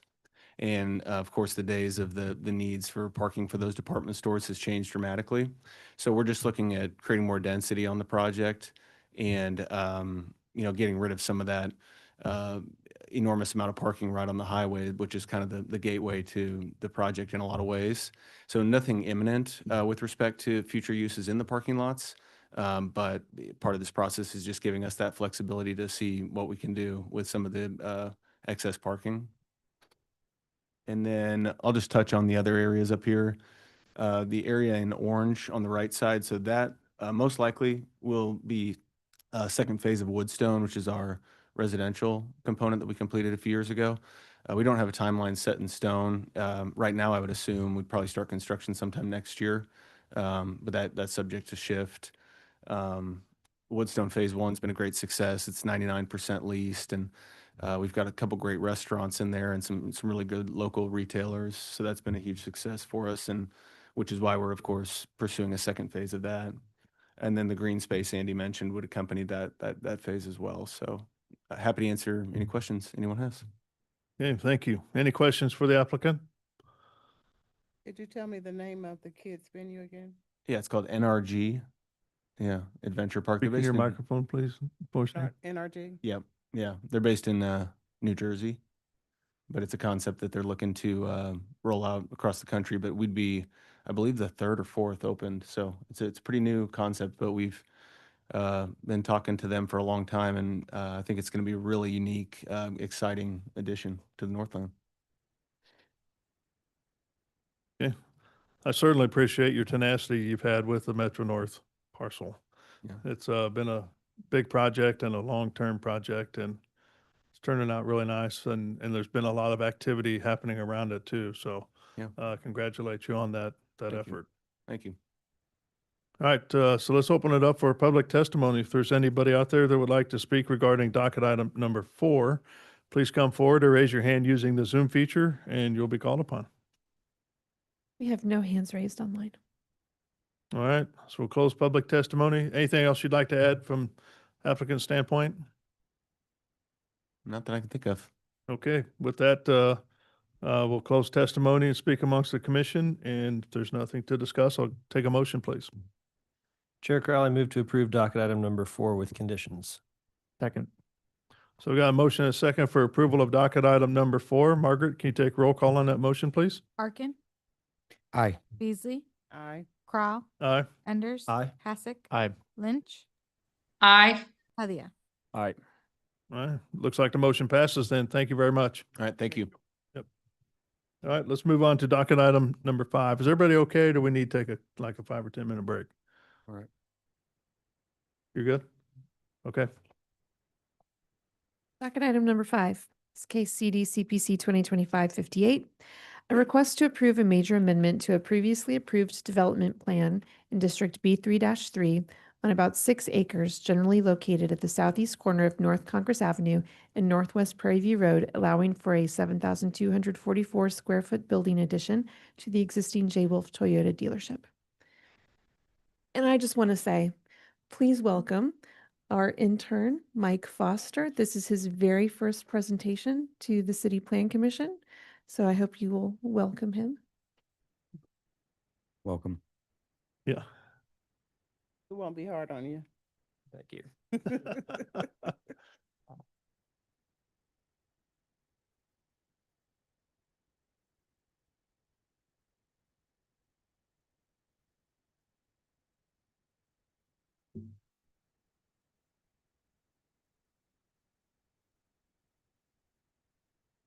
Good morning. My name is Michael Foster, and I am an intern for the Development Management Division of the Planning Department. And today I will be presenting docket item number 5 on behalf of Matthew Barnes.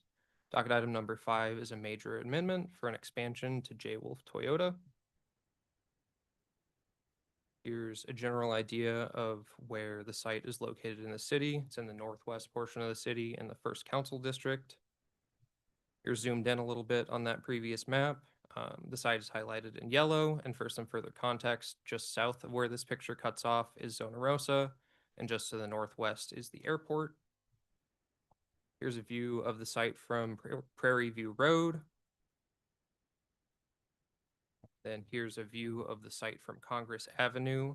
The red box on the screen shows where the expansion would be located on the building. The expansion would be 7,244 square feet, and it would be located on the southwest portion of the building, again shown in red on the right.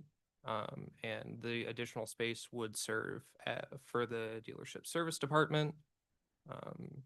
And since the expansion is more than 10% of the existing area of the building, a major amendment is required. Additionally, the amendment would include more trees for additional screening for the property, which we appreciate in the planning department. The picture on the left shows the existing trees on the property, and the picture on the right shows the existing trees plus the additional trees that would be part of the amendment.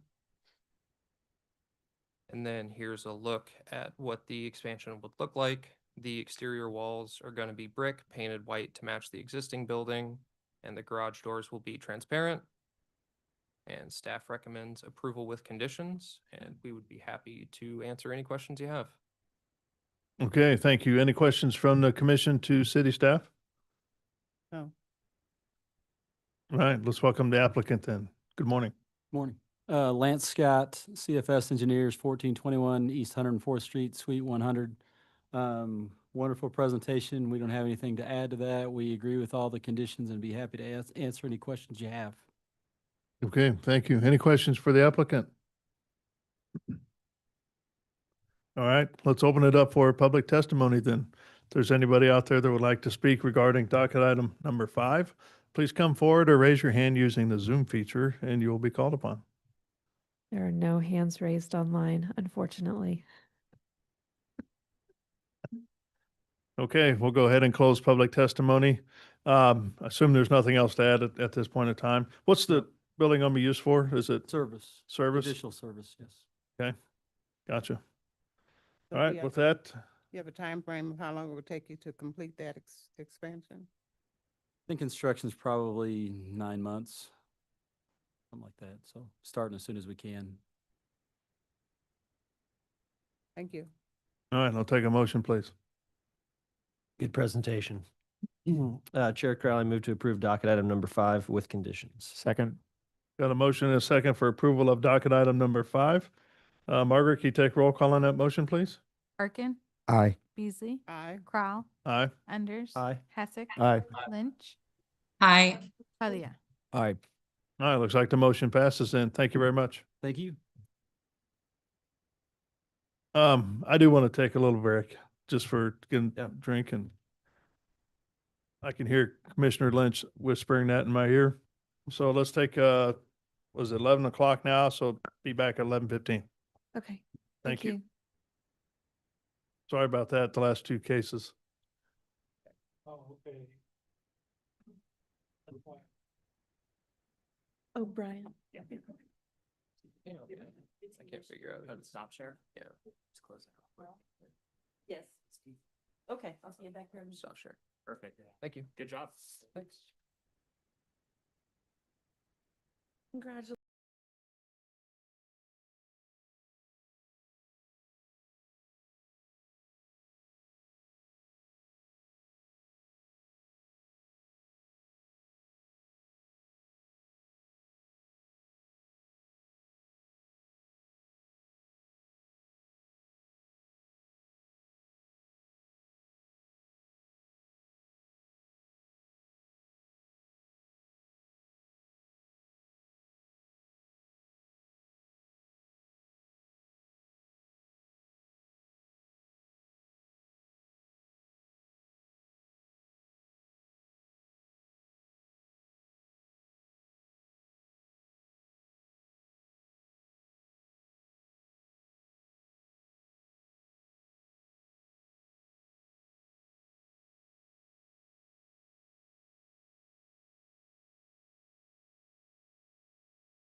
Go ahead, Alex.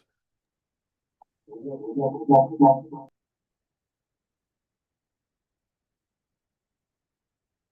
ready?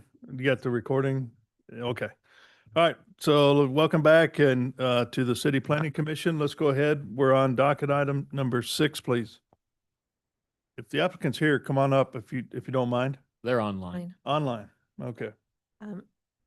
Docket item 6.1 is case CD CPC 2025-60, a request to approve a rezoning from District UR to District DX-5 on about 5 acres generally located at West 13th Street and Summit Street. Docket item 6.2 is case CD CPC 2025-59, a request to approve a development plan and proposed District DX-5 to allow for a school, entertainment venue, and spectator sports and recreation participant uses on about 5 acres generally located at West 13th Street and Summit Street. All right, good morning once again, Commissioners. Andy Clark, City Planning and Development. And as Sarah read before you now is docket item 6.1 and 6.2. Case 60 is a rezoning and case 59 is a non-residential development plan at 1300 Summit Street. This is located in the 4th Council District.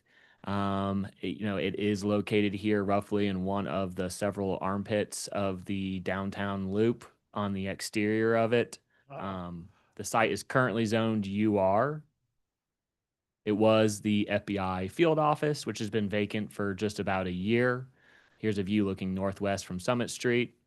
And then here's a view behind you would be Mulkey Square Park. And this is looking southwest from West 13th Street. And it goes into a dead end. Just a quick history. Why is this zoned UR? I'm not sure why they rezoned this to UR in 1990 to give the federal government incentives to build this field office, but they did. So it was originally zoned R5 and C1. In 1990, they rezoned it to urban redevelopment. The developer was responsible to construct a 10-foot pedestrian walkway. And it's actually really, really important that they did that because that walkway is now a crucial piece of the Riverfront Heritage Trail. So it's pretty amazing. A small segment actually plays a fundamental role in a trail network. The Greater Downtown Area Plan does recommend downtown mixed-use zoning.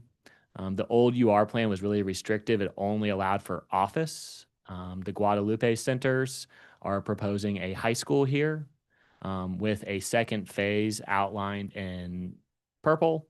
That no real date for that second phase, but it would be an addition for a gymnasium and to allow for more opportunities to generate income for renting it out. Here are the elevations, also showing the proposed addition on the far west side of the building.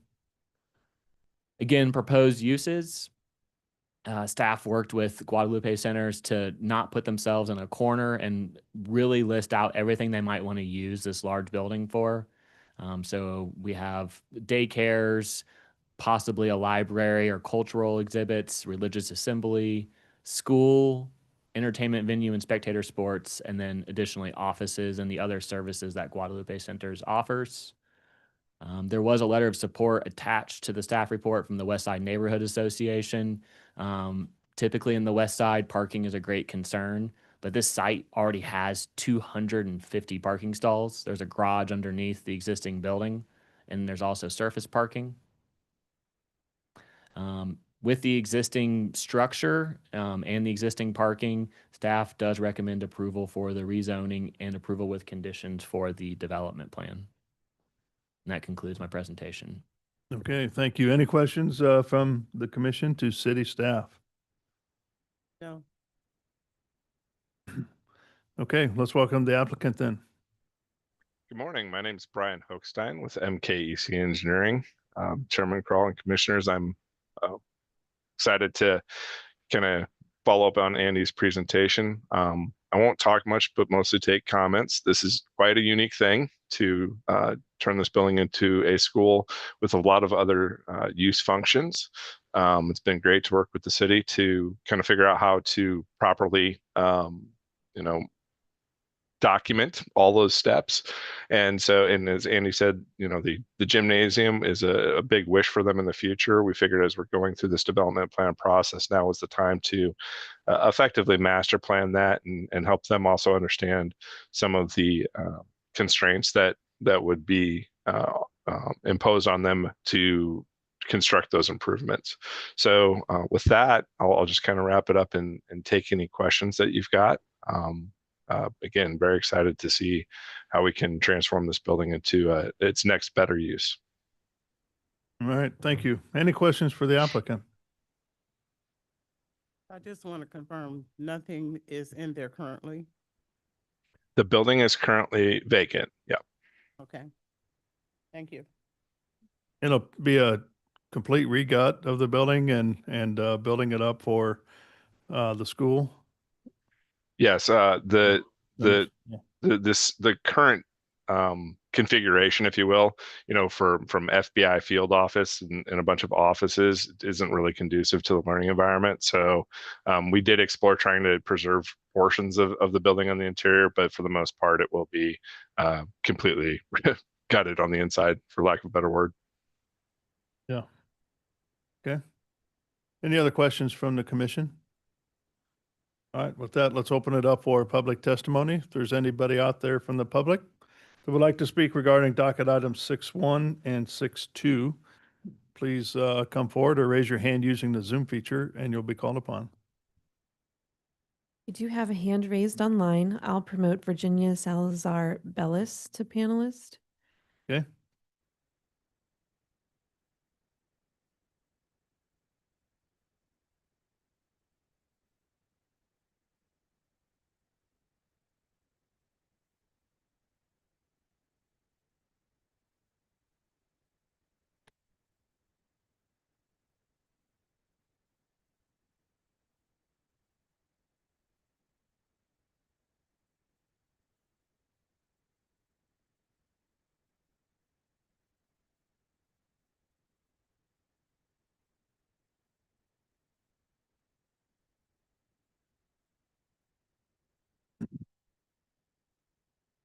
Ms. Salazar Bellis, you can go ahead and give your testimony. Hi, I'm sorry. I was trying. I was away, stepped away for a second. It was a long morning. Yes, you have my letter in front of you. We had a community meeting with representatives from Hollis and Miller and Guadalupe Center, and we believe that they answered all of the questions and concerns that arose. Often with the community, primarily as was indicated earlier with parking. However, we feel that there is sufficient distance between this proposed project and the residential areas that it will have minimal impact on parking and traffic. And we also fully support the rezoning to downtown mixed use because we feel it will allow Guadalupe to utilize these facilities in ways that are compatible with a high school, such as hosting basketball tournaments or renting the gym out for sports clinics or other community events.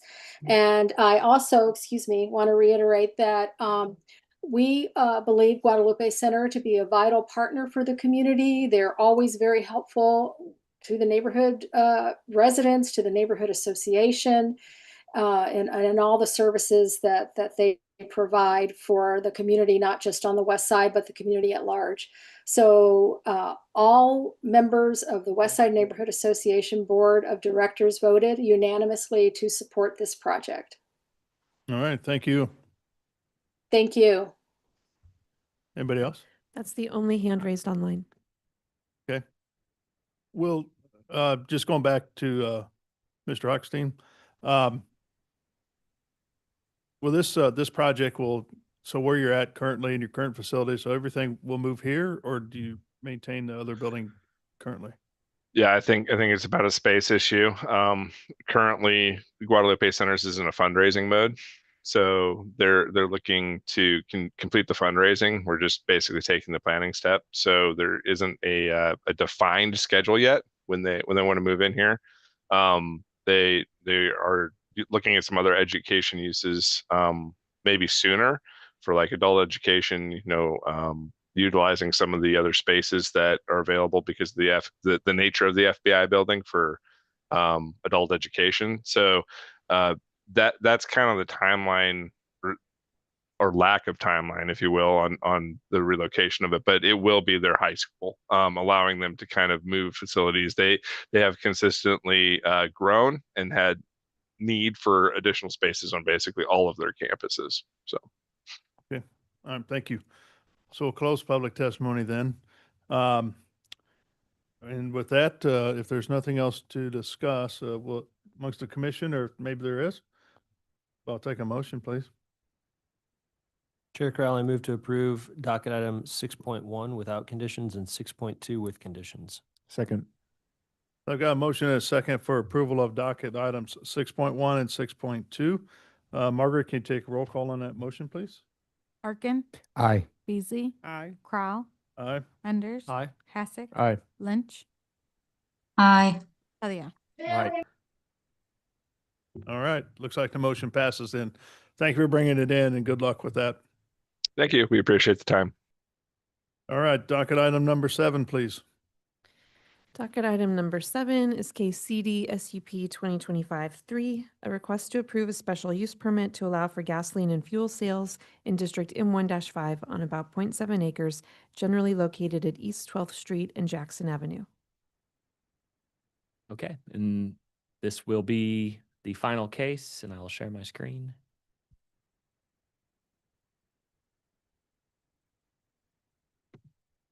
The applicant available? Yes. Okay. And the architect is online and another applicant may join us. They had another meeting in this building, but the team is watching. Okay. Gerald Menifee? Yes. He's being promoted to panelist. All right. Before you is docket number 7, CDSUP 2025-3. The applicant is seeking a special use permit for gasoline and fuel sales at 12th and Jackson. The site is located in the 3rd Council District. As you can see here, it is marked out in red on the southwest corner of Jackson Avenue and East 12th Street. The site is currently undeveloped. The Truman Plaza area plan does recommend commercial, and that does abut as 12th Street gets more industrial before the KC Terminal Bridge.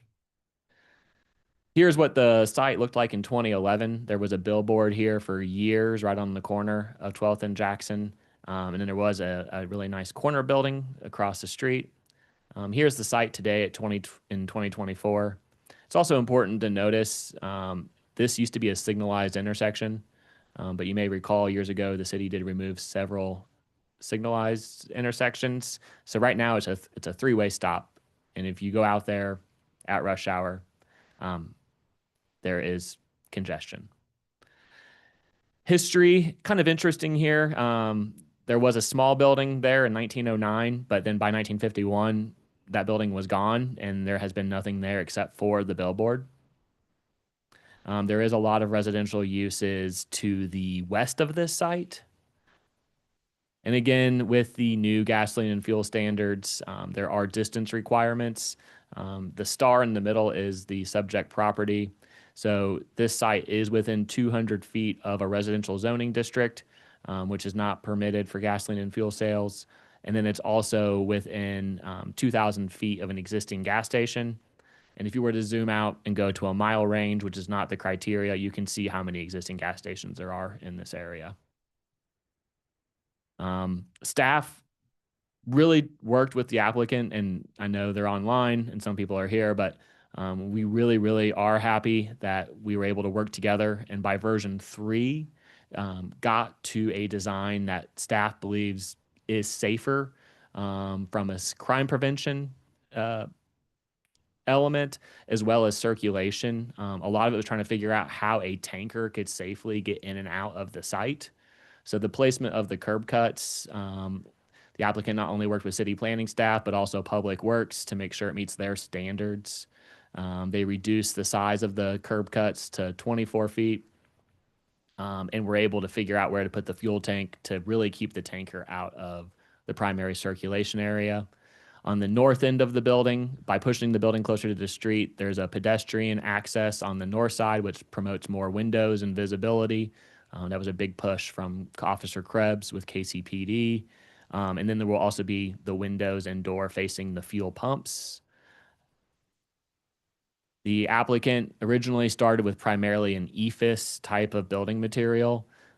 We really wanted it to look like, as you saw in 2011, more of the historic Northeast character of bricks, not EFIS, looking for more of an urban design than suburban type of materials. Many of the windows on the east elevation, they are faux windows, but it's just to break up the massing of that large brick wall. So back of house would be against those windows, and then there would be cameras for surveillance, of course. But bringing that brick character instead of just a large EFIS wall, the applicant agreed to do. And then landscaping. One of staff's biggest concerns is that we have this large block that's undeveloped. Would a gas station possibly not make others want to invest in maybe more residential uses over here? The current zoning does allow for great density, so there could be multi-unit buildings constructed.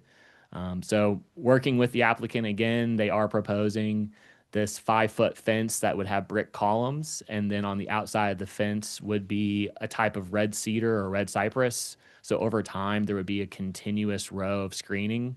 And we thought that was a fair compromise to really screen the rest of the site to allow for future development. It also helps by pushing the building closer to the street. We're creating that separation.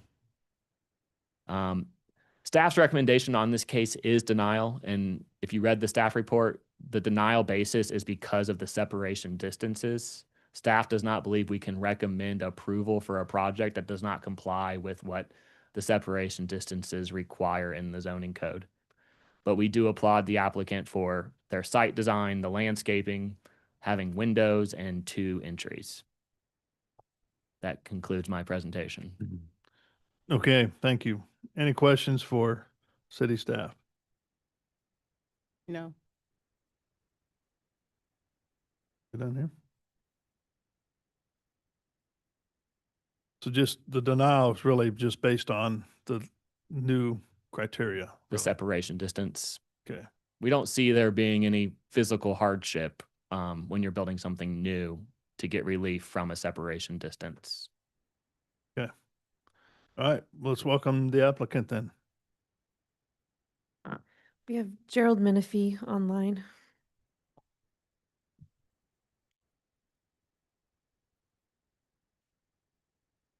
Mr. Menifee?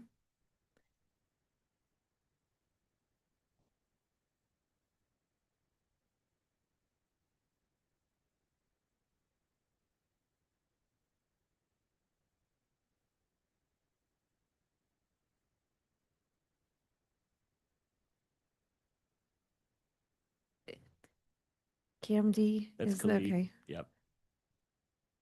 Promoting him to panelist.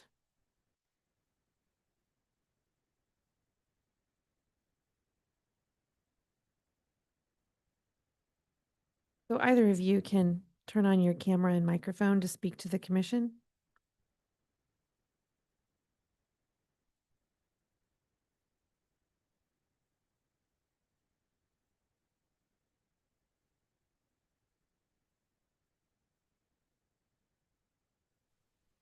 Can you hear me now? Yes. Sorry about that. You got a camera by chance? Yeah, there we go. Sorry about that. I'm not too much a Zoom person, but I'm the engineer for the project and not necessarily the architect. Wanted to clarify that for you. Essentially, it's a 6-position convenience store / gas station with positions for 2 vehicles at each pump position. It's a typical convenience store type application. It's in using about more than a quarter of the site for the convenience center, but the whole site is owned by a group called the Muselet Group, which intends to go out and develop the full site in the near future in a mixed use type development with some stores and some apartments above them. But this is their first work on the site, is to provide for a convenience store / gas station area. As far as the offsets go, the 200-foot offset, I would like to kind of, I can agree, understand why you have a 200-foot offset to a nearby residential area, but I would say that this doesn't really apply in this case because, one, the residential area is a long tongue-like area that sticks out to the west of the site. It's a narrow area. It's not a large area. It's not connected to cross the streets, as I understand it. And also that it would be the actual, if you go to actual edge of the developed area to the edge of the residential area, you come up with more than 200 feet. But and plus, in the future, when it's just developed as a mixed use site, well, it's just planned by the owners, that the gas station will be shielded by the buildings there, and it would not prove a nuisance to the residential site in that sense.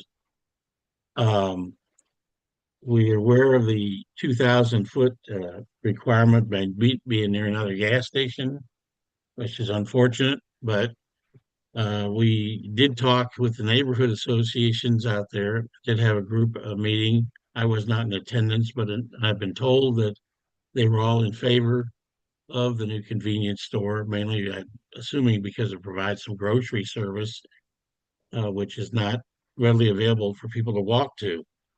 And that's one of the things that this site would provide, is readily walkable distance to groceries for people who don't have a ability to drive or whichever. But that's one of the pluses of this site. Plus, we're removing a site from an undeveloped state, which is basically used, as I understand it, for a camping site for people, for homeless people out there, from what I understand. So we are really proud of the development. We think it's a good development. We unfortunately run afoul of a couple of ordinances, but the people who are developing it are stand-up people, and I think they would be willing to do what we have to do to make it work. They are a group that owns about 1,600 grocery stores in the area, and they've been doing work in the area for quite some time. So the only thing we can say is that we feel it is still a positive addition to the area, and that does help some neighborhood needs. And we think that possibly that ought to be a way to grant us a dispensation from having to meet the requirements of the gas station distance requirements. Thank you. Okay, any questions for the applicant? Yes. If you're not granted the gas station, are you willing to still do the store? Could you speak up a bit? If you're not granted to do the gas station, are you still willing to do the store itself? It's something I have to talk with the owner, but I'm not, that hasn't come up yet. Any discussions?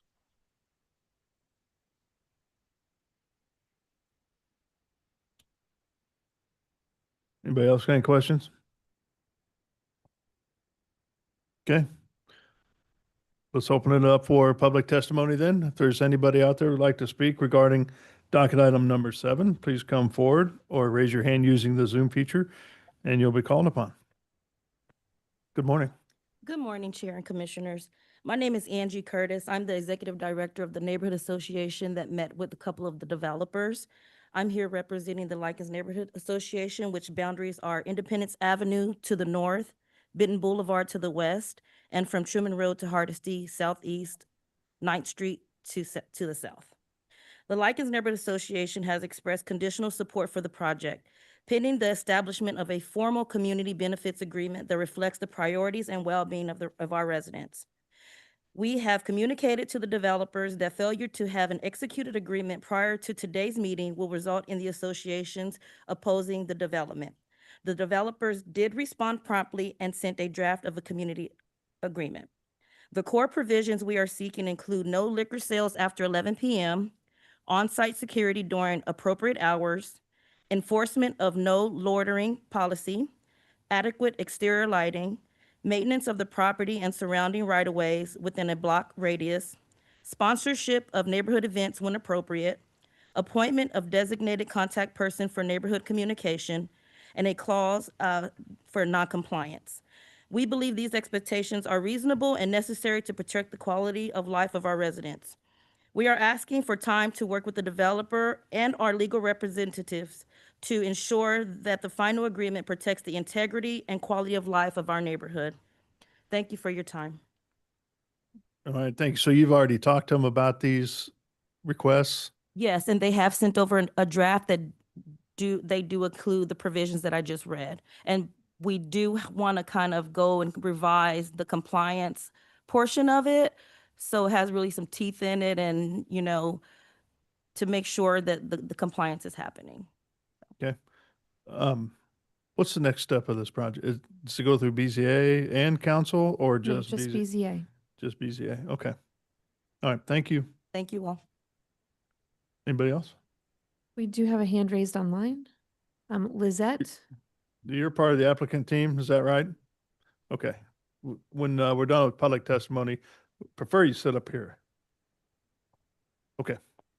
Lizette. Hi. Okay. Hi, my Hi. name is Lisette Valdez. I live in the area. I'm here today to strongly oppose the special use permit request for a gasoline and fuel station at the corner of East 12th Street and Jackson within the M1-5 manufacturing district. First off, this doesn't make sense for the area.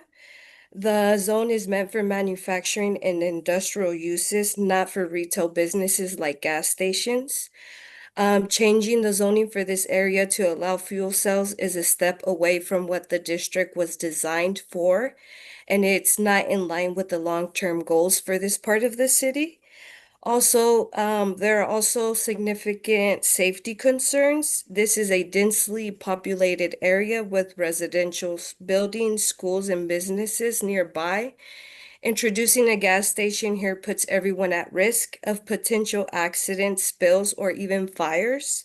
With so many people in the vicinity, this kind of business simply isn't a safe fit. On top of that, there are the environmental impacts to consider. Gas stations have the potential to contaminate the soil and water around them, and they release harmful vapors into the area. As a community, we should be prioritizing sustainability and reducing our reliance on fossil fuels, not encouraging more of it. Finally, I believe this could hurt the overall quality of life and property values in the area. A gas station creates more traffic, noise, and pollution, making the neighborhood less appealing to residents and businesses. This could have long-term negative effects on our community. Okay. Thank you. You're welcome. Anybody else? There are no other hands raised online. Okay. So we'll go ahead and close public testimony then.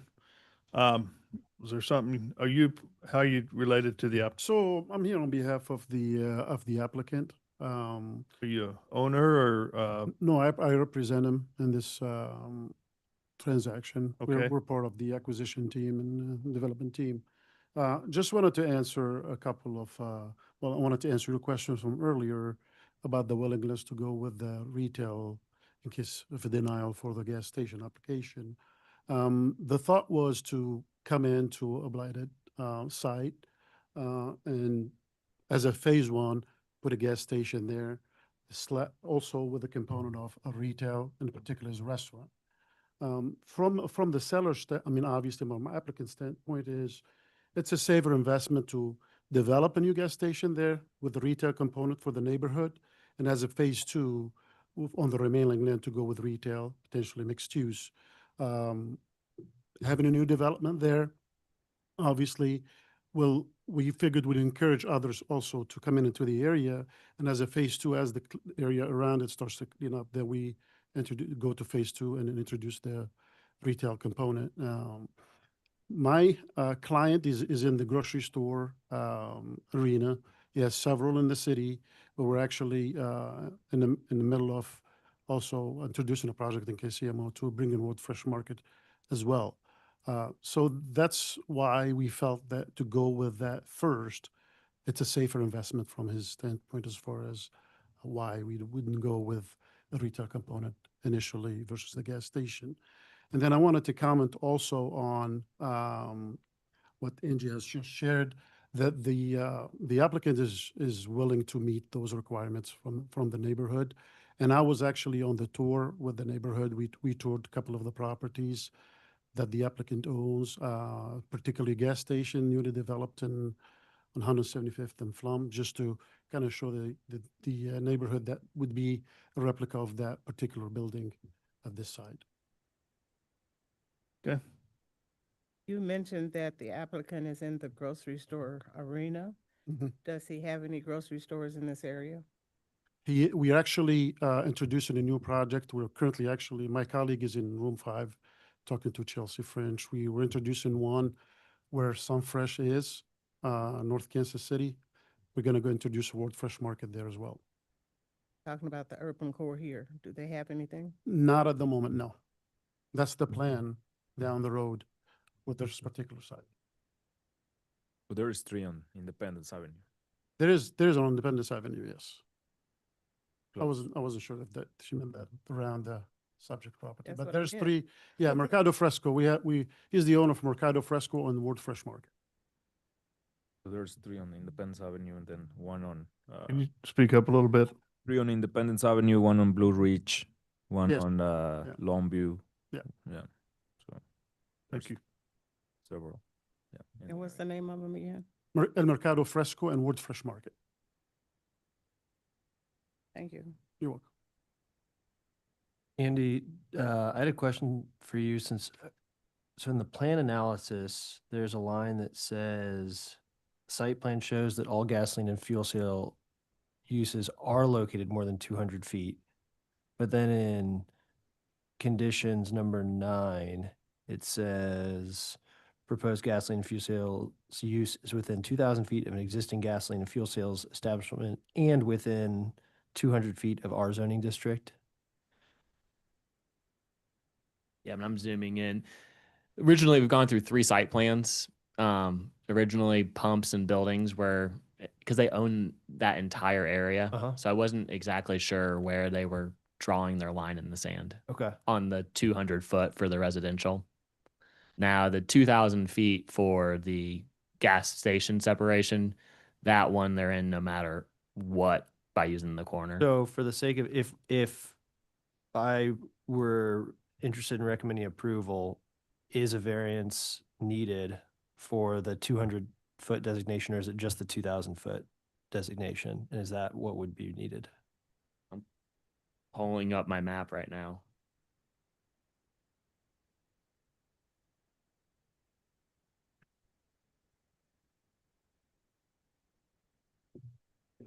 I would need to see where they're drawing the line in the sand. Okay. So they could make their site with their land, if that landscaping plan was finalized and they draw the property line on their eastern boundary to stay out of the 200 feet, then they would only be needing the 2,000-foot separation distance. And there's room to do it.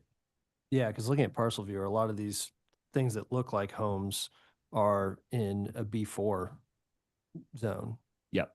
But it's just that everything to the east of them is all zoned R25. Yep. Thanks. Good question. Okay, anything else?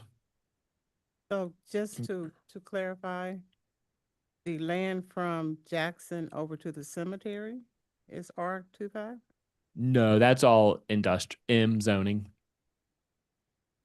So But beyond that, we go into some housing. when we hit Norton and 12th Terrace is when we start getting into the R zoning to the southwest of the West, site. yeah. Meant west. I think that's why you were confused, because he said east, but he meant west. Yeah, that's why I said. Yeah. Yeah. Okay, anything else? No. Commissioner Lynch, anything? No, sir. Okay. So what's the distance, Andy? Can you go back on your presentation? You have one of the maps with Yes. the boundaries, like the areas.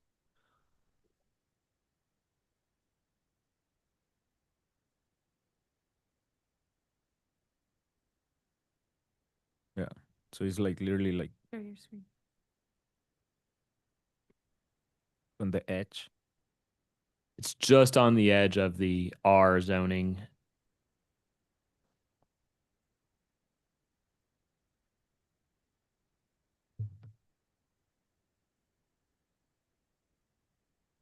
So you can see Norton right here and how that 200-foot buffer just cuts into their site. So they could stay out of that pink area. There's no way they can stay out of the blue circle. That blue circle means the 2000. 2000 from the gas station that's down on Spruce and Truman.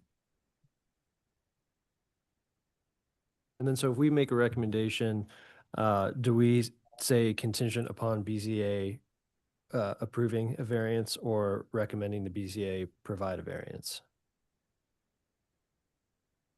Well, you could do either. I mean, functionally, if the BZA does not approve a variance, then, I mean, they approve special use permits with variances as needed. They would have to do that in this case. Okay. And this is the very first case that would go before the BZA of looking at a variance to a separation distance for the gas stations. Okay, anything else from the commission? So Andy, you mentioned one gas station. Are there not two gas stations on Truman Road?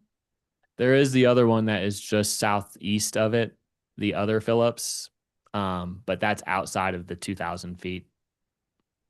Okay, so I'm looking at density period, the number of gas stations that are still close proximity. So you still have two on Truman Road that are close. We have more than that, but Right. So there's 8 within 1 mile of this site right now. But the code only calls out for 2,000 feet. yeah, I know. Yep.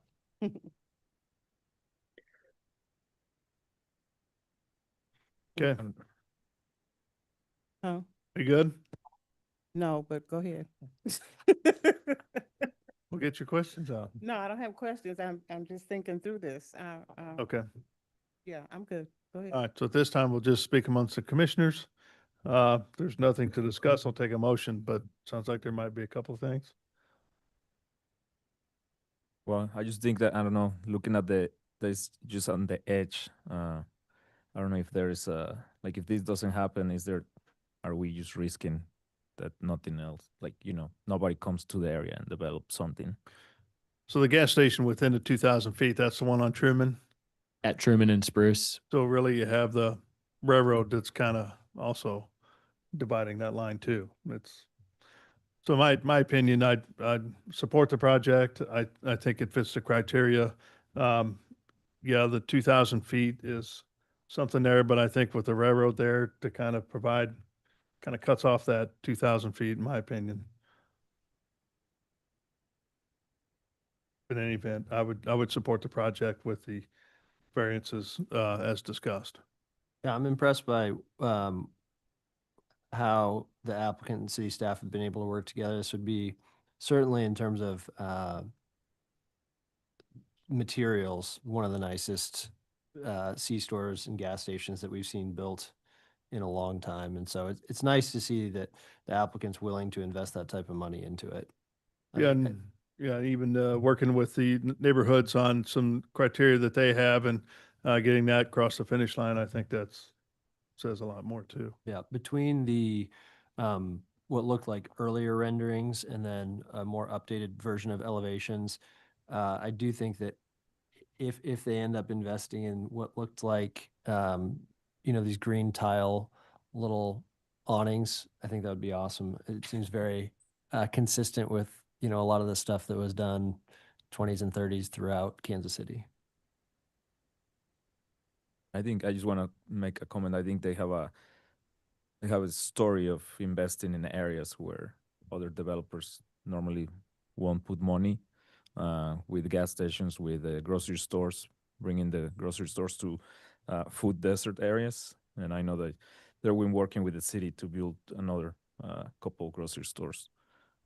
So, yeah, I mean, I know there's the limit of 2,000 feet, but I think it's just right on the edge, and like Chairman mentioned, with the train happen right there, it makes a kind of like a boundary from the other gas stations.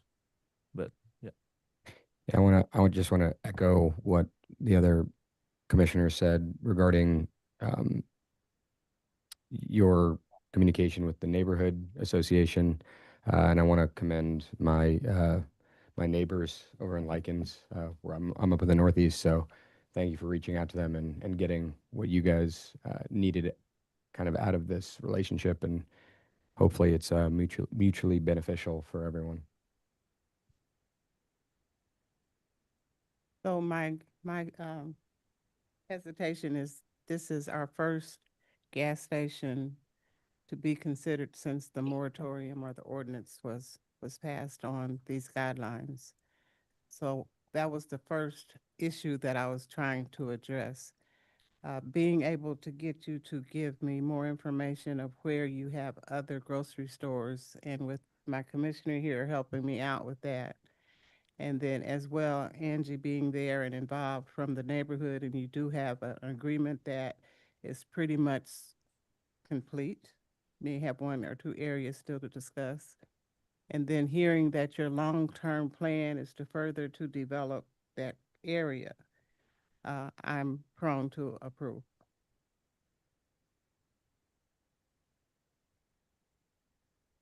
Anybody else? Take a motion, please. Chair Carl, I move to recommend approval of docket item number 7 with conditions, and recommending that BZA grant the variances necessary if there are multiple. Second. Got a motion and a second, just clarification on continuing to work with the neighborhoods on that agreement, I think is something that probably should be added prior to the BZA. Okay. And then adding that the applicant continue to work with the neighborhood on their agreement prior to BZA. Okay. We've got a motion and a second for approval of docket item number 7 with the items that Commissioner Enders discussed there. So Margaret, can you take roll call on that motion, please? Harkin. Aye. Beasley. Aye. Crowell. Aye. Enders. Aye. Hassick. Aye. Lynch. Aye. Padilla. Aye. All right, looks like the motion passes, and thank you very much, and good luck. Thank you. All right, with that, I think we've made it through our docketed items. Anything else to come before the commission? No, I would remind our friends out in our virtual audience that you all voted at your last meeting to cancel your first meeting in August, and we have updated the calendar online to reflect that. Okay. So our next meeting is what, August? Your next meeting is July 2nd. You canceled August 6th. Okay, how's everybody looking? I know that's kind of holiday week.